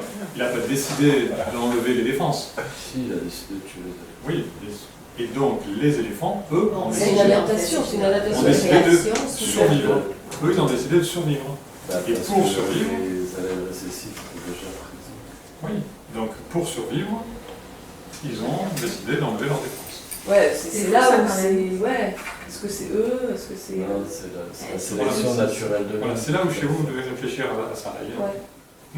Non, mais c'est pas grave en soi. mais À réfléchir, c'est... C'est un phénomène C'est mécanique. quand même assez... C'est mystérieux, il n'y a pas... Pas réfléchir. C'est tout expliqué. Non, mais c'est Oui, mais c'est quand même mystérieux de savoir la cause.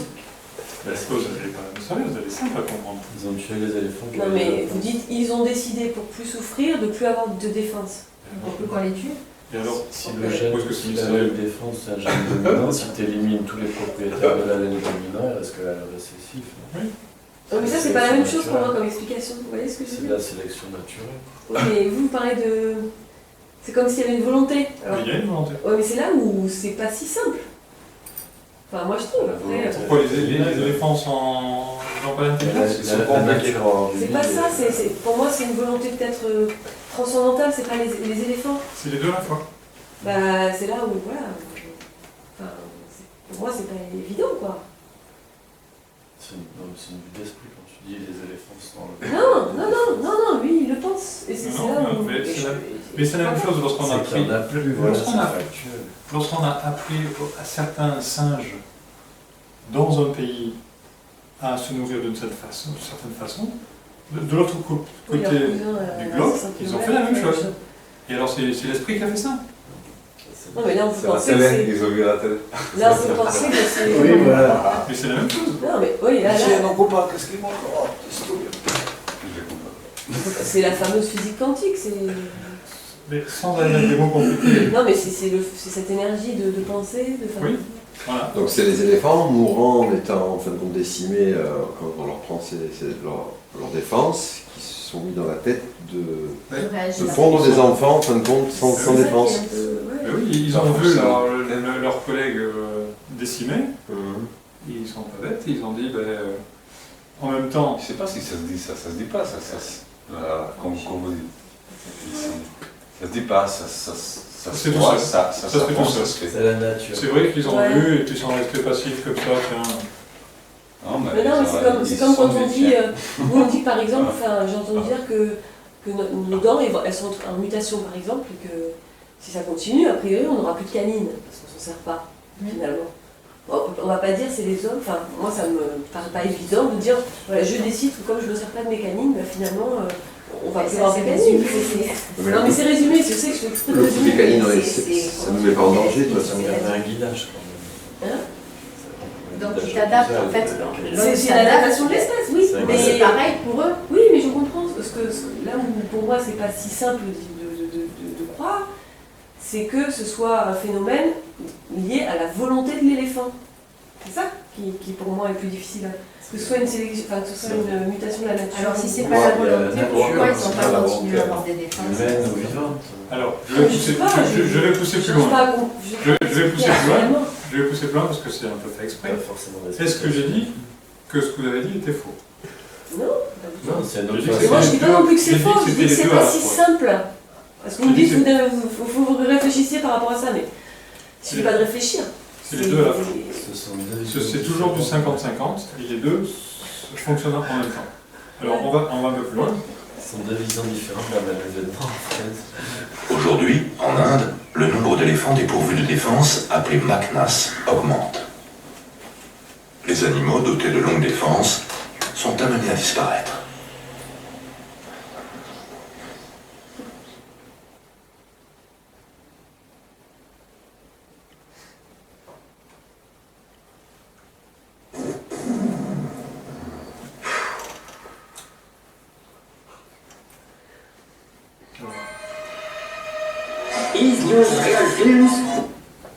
Que sait-on vraiment de la réalité, Guétois?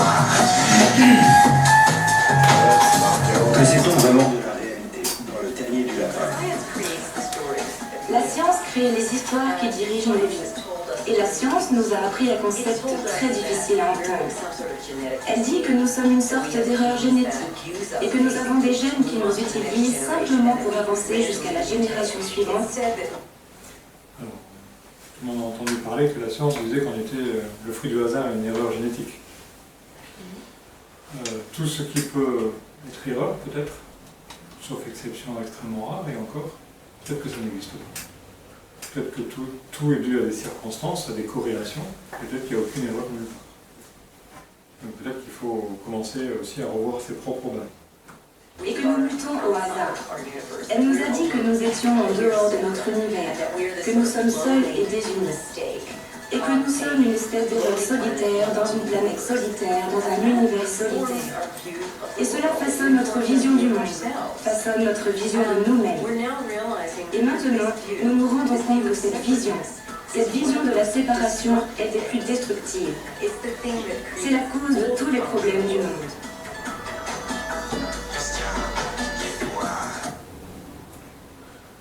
Donc voilà, plus on voit qu'on est séparés et plus on a des soucis. Si on imagine que la Terre n'est qu'un seul pays, on peut peut-être trouver beaucoup de solutions.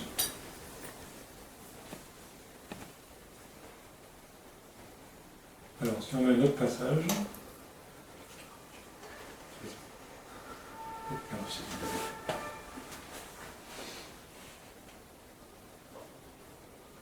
Notre nouveau paradigme, du moins en médecine, la matière qui nous concerne, c'est que la conscience est réelle et laisse des marques. Pour créer un nouveau paradigme, nous devons mettre à part nos inconnus. Il est parfaitement possible d'imaginer que ce qui se passe à l'intérieur d'un être, dans son cerveau, dans son système nerveux, dans sa façon d'observer, sa façon de faire travailler sa mémoire, son esprit, soit une sorte d'interrelation observateur-matière, qui ne fait rien d'autre que de transformer les choses en réalité, en affectant ainsi sa façon de percevoir la réalité. Qu'est-ce que ça pourrait vouloir dire, ce qui vient d'être? J'ai bien compris. La façon de ce qu'on pense, ça va se faire en fait. Oui. Ce n'est pas... Quand j'aurai vu, je croirai, c'est... Je crée ce que je vis. Ce que je vois. Et si je suis d'accord avec ça, ça résout toutes les questions que vous avez jusqu'à présent. Et que vous avez posées même ici. Il ne s'agit pas de changer la réalité de l'entourage. Nous ne parlons pas de transformer des canapés, des camions ou des bulldozers et des fusées spatiales qui décollent. On ne peut pas changer ces choses-là. Non. Mais par contre, nous changeons la façon de percevoir les choses. Et peut-être notre avis sur elles. La façon dont nous les ressentons. Et comment nous percevons le monde. Donc ça, c'est aussi quelque chose qui est sur Internet, vous pouvez regarder. Beaucoup de choses intéressantes dans différents thèmes. Mais c'est super dur de changer la façon de penser quand on a, depuis son enfance, les expériences, l'éducation, cette fameuse éponge qui s'imprègne de tout ça. Je pense que oui, c'est la volonté qui permet de pouvoir changer. Avant la volonté, c'est un but. C'est la pratique du changement. C'est d'avoir un but. Quel est votre but dans la vie? Et est-ce que la vie, par exemple, il y a certaines personnes qui disent que la vie est un long fleuve tranquille ou pas. C'est une image. Donc, par rapport à ce fleuve, est-ce que justement, les choses avancent tel que dans un fleuve? Si on reprend l'image du fameux Big Bang, où ça a commencé de rien et ça a grandi, c'est juste une métaphore, ça a grandi. Ça veut dire que nous, pendant qu'on est ici, et qu'au fur et à mesure, on grandit. Et comme ça grandit, on avance, et en même temps, on peut grandir. Est-ce que par rapport à ça, on peut changer quelque chose? À l'échelle où on est à l'intérieur de ça, parce qu'on est infiniment petit. Alors est-ce qu'on peut changer? Est-ce qu'on peut aller contre le courant? A priori non. On ne peut pas aller contre ce courant du Big Bang. À l'intérieur, qu'on aille dans un sens ou dans l'autre, oui, mais contre l'effet principal, non. Donc ça veut dire que si vous savez, si vous essayez de trouver le pourquoi de cet effet principal, et si vous allez dans ce sens, tout est réglé.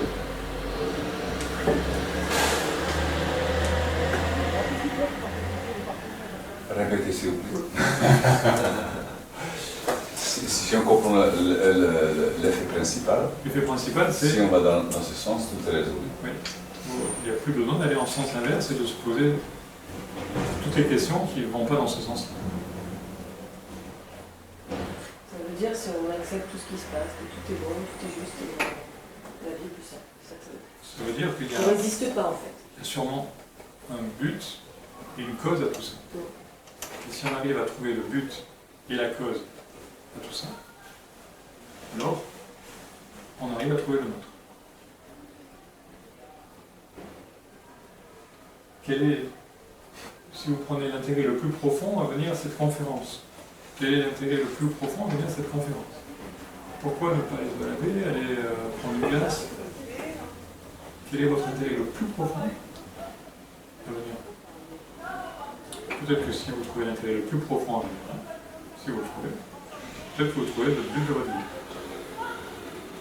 Parce que quand on fait des choses différentes de la masse, dans les moutons, et si vous mettez sur une feuille toutes ces choses que vous faites différentes, alors peut-être vous allez arriver à trouver le créneau, c'est-à-dire le thème, la temporisation, du pourquoi, quel est mon but dans la vie. Pourquoi vous dites que nous on est hors des moutons, on peut le considérer comme des moutons aussi? C'est parce qu'on n'est pas beaucoup, c'est ça? Non, mais je sais pas. Non, mais quand tu dis pas comme la majorité des gens, oui, ça veut dire que de suite on te met dans un... Non, mais je sais, je rigole en disant ça, mais c'est une question de nom. Bah oui, c'est exprès, il y a quoi. une réticence encore. Non, mais je rigole, hein. C'est rigolo de voir la Mais on est façon toujours dont mouton on de réagit. quelque chose aussi. Comment? On est toujours mouton pour quelque chose. Non, Parce mais que tu te considères mouton. Non, Si non, je non, considère pas parce tout qu'on mouton. peut pas, parce qu'on peut pas être au top dans tous les domaines. Donc, Et pourquoi pas? Non, mais ce qu'il veut dire, c'est qu'il y a toujours plus grand et plus petit que soi. Donc on doit être humble et savoir que même si on n'est pas mouton, il y a plus fort que nous, il y a plus petit que nous. Ça, c'est Et clair, des c'est moutons, clair. éventuellement De tous les les moutons, temps. ce sont nos petits frères et nos petites sœurs à qui on va montrer le chemin. C'est tout. Et nous, on va suivre le chemin de plus grand que nous. Ça veut dire... merci. Mais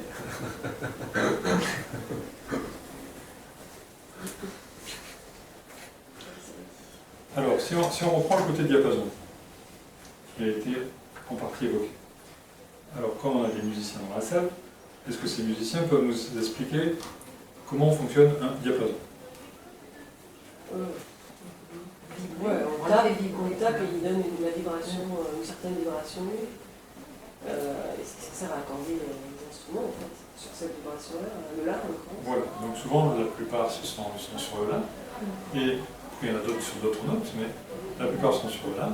Donc si on fait vibrer un diapason, et quand on pose une autre à côté, qu'est-ce qui se passe? Il va vibrer aussi. Il va se mettre à vibrer sans qu'on l'a touché. De la même façon. Si ça fonctionne comme ça pour ça, ça fonctionne aussi, comme on le sait, pour les instruments à cordes. On met deux pianos, on joue d'un, l'autre se met aussi à vibrer aux mêmes notes en même temps. Ça fonctionne aussi pour les êtres humains.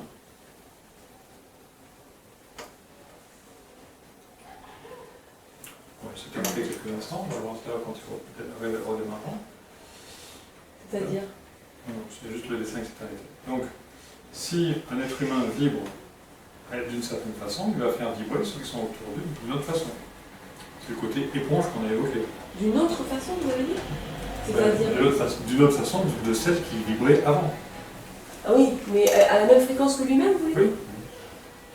Bah, ça veut dire que dès qu'on est à côté de quelqu'un, la personne... Vous étiez là pendant la conférence, pendant les 2 heures, là, ou pas? Bah, j'étais là, mais moi j'ai pas vécu ça justement, j'ai vécu d'autres choses. Mais c'est parce qu'en fait, il y a des corrélations, et qui fait que, déjà, pour vibrer à la même note, il faut être au diapason. Si on n'est pas au diapason, ça ne marche pas. C'est pour ça que tout à l'heure on disait, il faut être deux à le vouloir. Si l'autre ne le veut pas, ça ne marche pas. Et si moi je ne le veux pas, ça ne marche pas.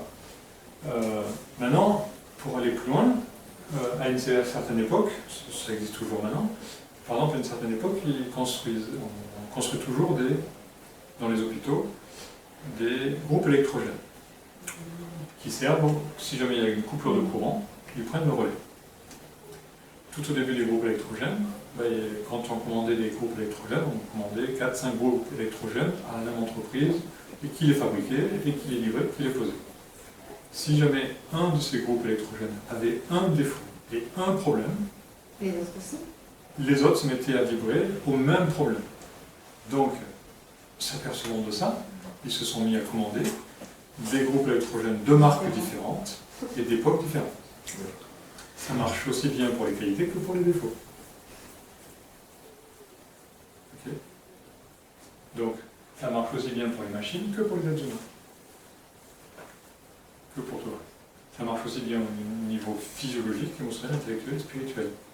C'est-à-dire que lorsqu'on parle d'héritage lorsqu'une personne décède, il y a l'héritage financier, physiologique, et il y a aussi un héritage émotionnel, intellectuel ou spirituel. On hérite d'autres choses, dont on n'est pas forcément bien au courant. Même sans avoir connu les gens.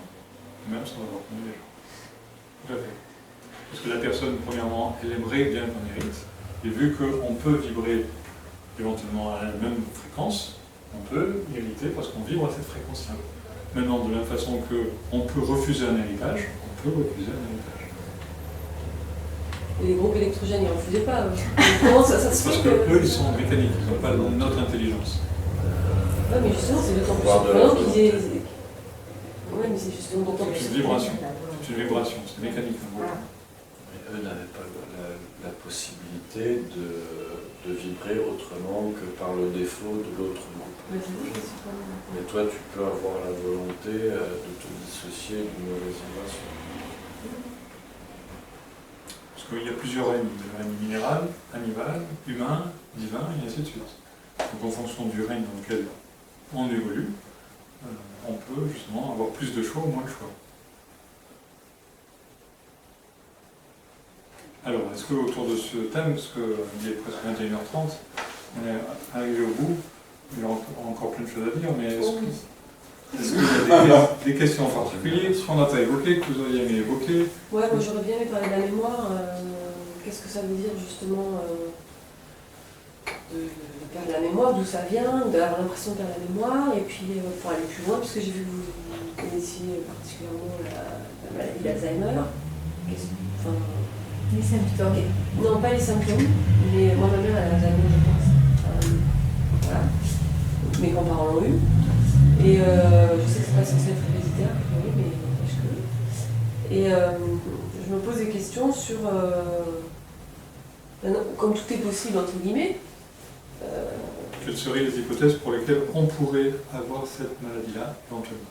Si c'est une maladie, c'est pas forcément une maladie. Non, qu'est-ce qu'on peut faire? Puisque, bon, ils ne trouvent pas de médicaments chimiques, mais je veux dire, si le cerveau a de la plasticité, pourquoi il n'y a pas une autre partie qui prend l'envolée dans ce cas-là? Et pourquoi. Ben voilà, concrètement. En fait, très souvent, la réponse, elle est dans le avant et dans les causes, et elle n'est pas dans le après ou dans le maintenant. Et le fait de trop chercher maintenant ou après fait qu'on ne s'intéresse pas aux causes ou au avant. Donc il vaut mieux chercher le avant et les causes. Donc se poser la question, pour quelle raison une telle maladie pourrait exister? Ça veut dire, quelle serait l'utilité de cette maladie, éventuellement? Pour quelle raison, si elle n'existait pas, elle pourrait venir? Donc je viens de chercher avant. Et en même temps, ça c'est la première partie de la question, et la question après, à l'autre extrême, parce que quand on est au milieu entre deux os, on n'arrive pas à répondre, mais quand on est au début, on peut répondre, et à la fin, on peut répondre.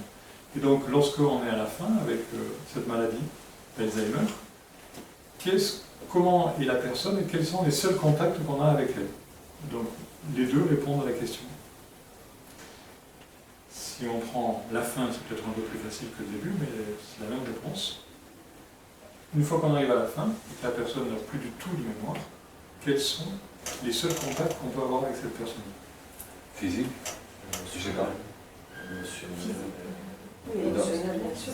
Mais que en fait, il n'y a que le... Dans le maintenant, c'est-à-dire qu'il n'y a pas de l'évocation de passé. Oui. De connaissance. Donc ce qui est intéressant, c'est c'est le moment présent, et deux, elle ne sait plus à chaque instant qui vous êtes, et peut-être même des fois jamais. L'intéressant... C'est une renaissance perpétuelle. Oui. Exactement. Donc ça peut être la solution. D'être comme ça tous les jours avant de l'être. Soit je prévois de l'être maintenant, et j'oublie tout. Tu prévois de être? Oui, d'être ça maintenant.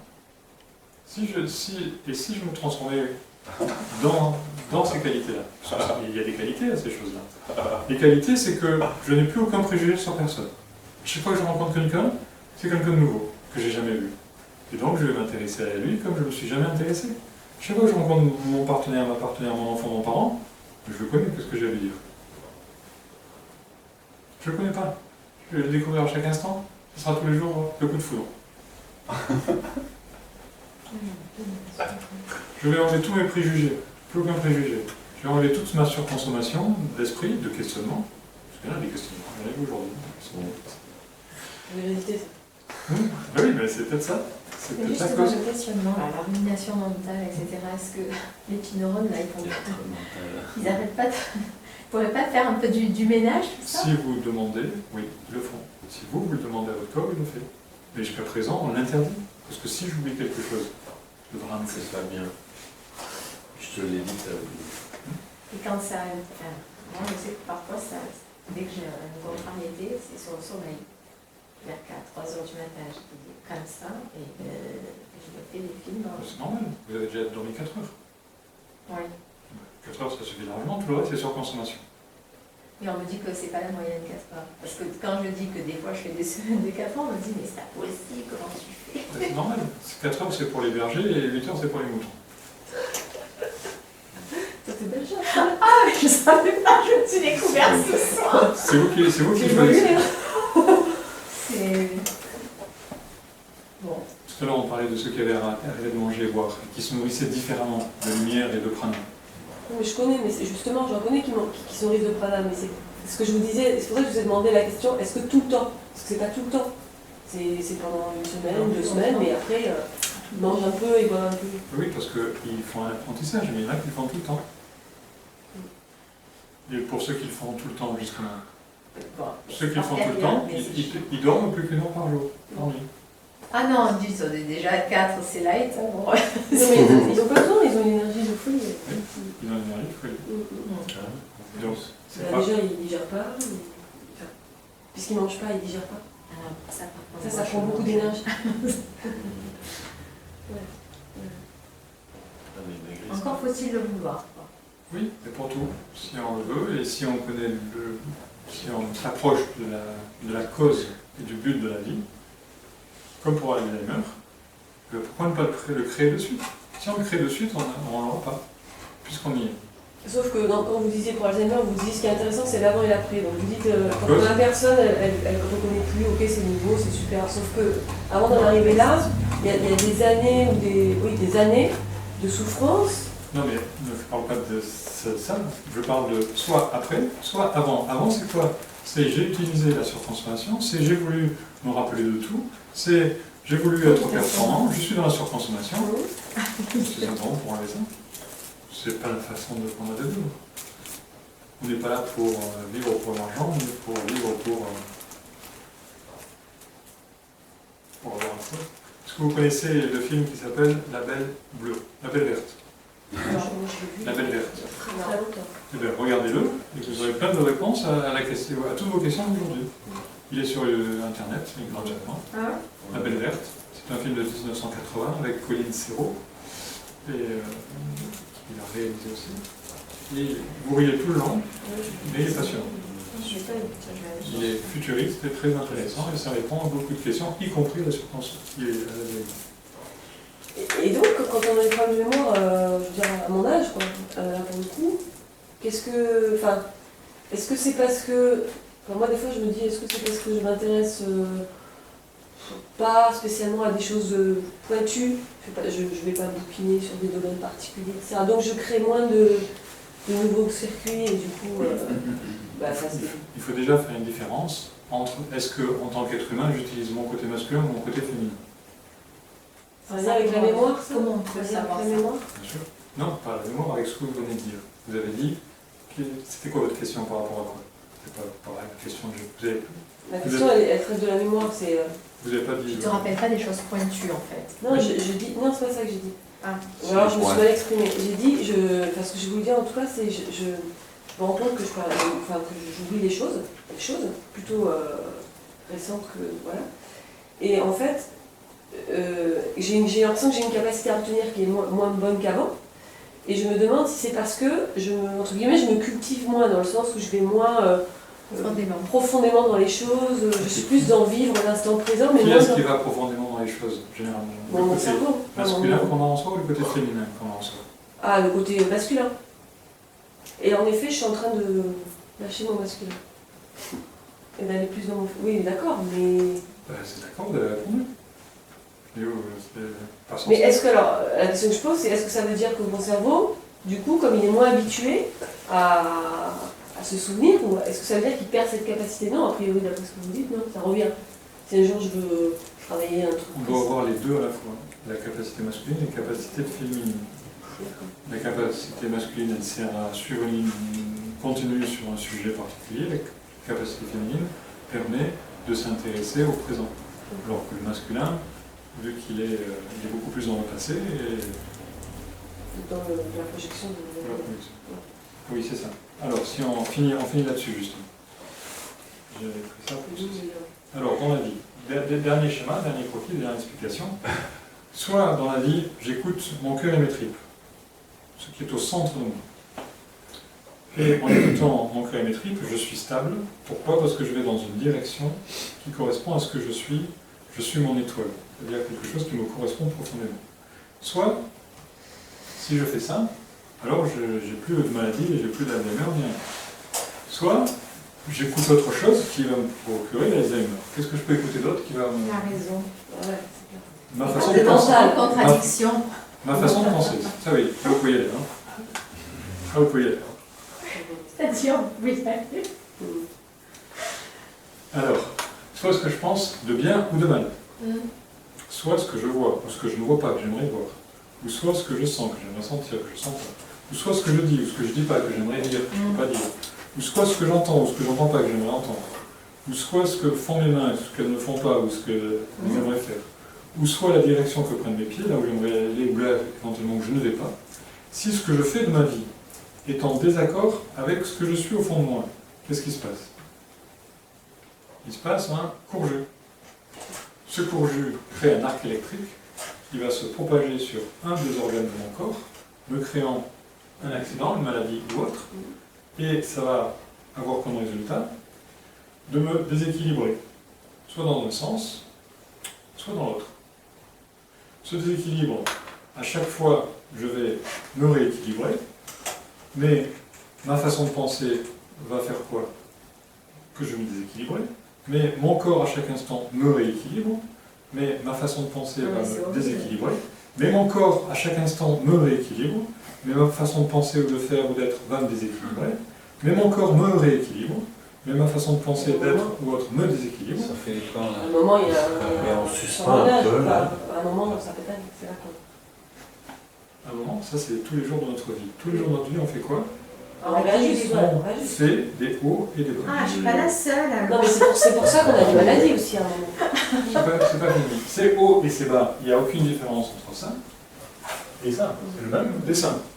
Ok?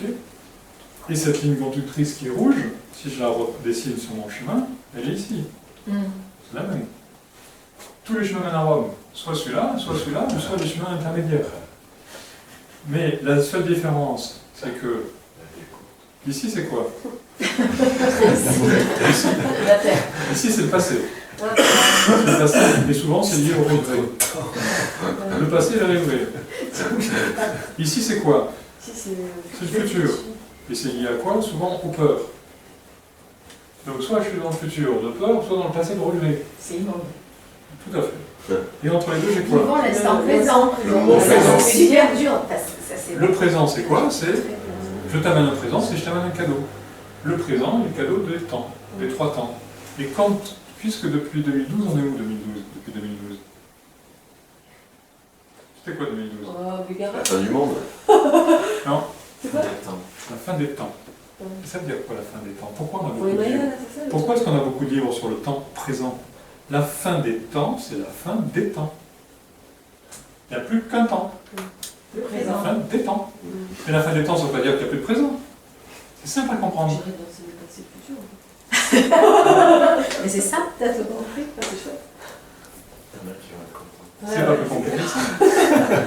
Oui, moi j'essaye de lire l'instant, le moment présent Présent. là, Descartes. Ah, c'est génial. Oui, mais par contre, à appliquer. Maintenant, celui qui s'amuse à faire cette direction-là, on a vu là, cette distance-là, aller vers cette étoile, cette longueur-là, chez celui qui fait, comme on a vu celui-là, celui-là, celui-là, ça y est, là il a fait la longueur. Et simplement, réellement, ça fait ça. Mais cette longueur-là est la même que la longueur de bas en haut. Oui. Simplement, ben, il a surconsommé. Et au lieu de vivre 3000, 5000, 10 000 ans, il vit que 100 ans. Donc je vais pousser plus loin. Ok, il y a des gens qui ne mangent pas et qui ne boivent pas. Il y en a qui meurent pas. Oui, il y a des gens qui ne meurent pas sur Terre. Il y a des gens qui ont plusieurs milliers d'années. Qu'est-ce que vous définissez comme gens? Oui. Âme, corps, esprit. Oui, c'est ça. Oui, Parce ils sont que très c'est connus. là, Ils sont très connus. Il y en a, ils sont notés dans l'histoire. Il y en a d'autres qui sont connus dans les philosophies. Ils sont très connus et ils apparaissent et disparaissent à chaque fois que quand l'élève est pris, je le mettrai là.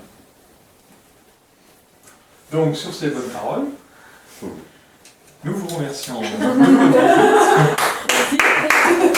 et de votre participation. Merci.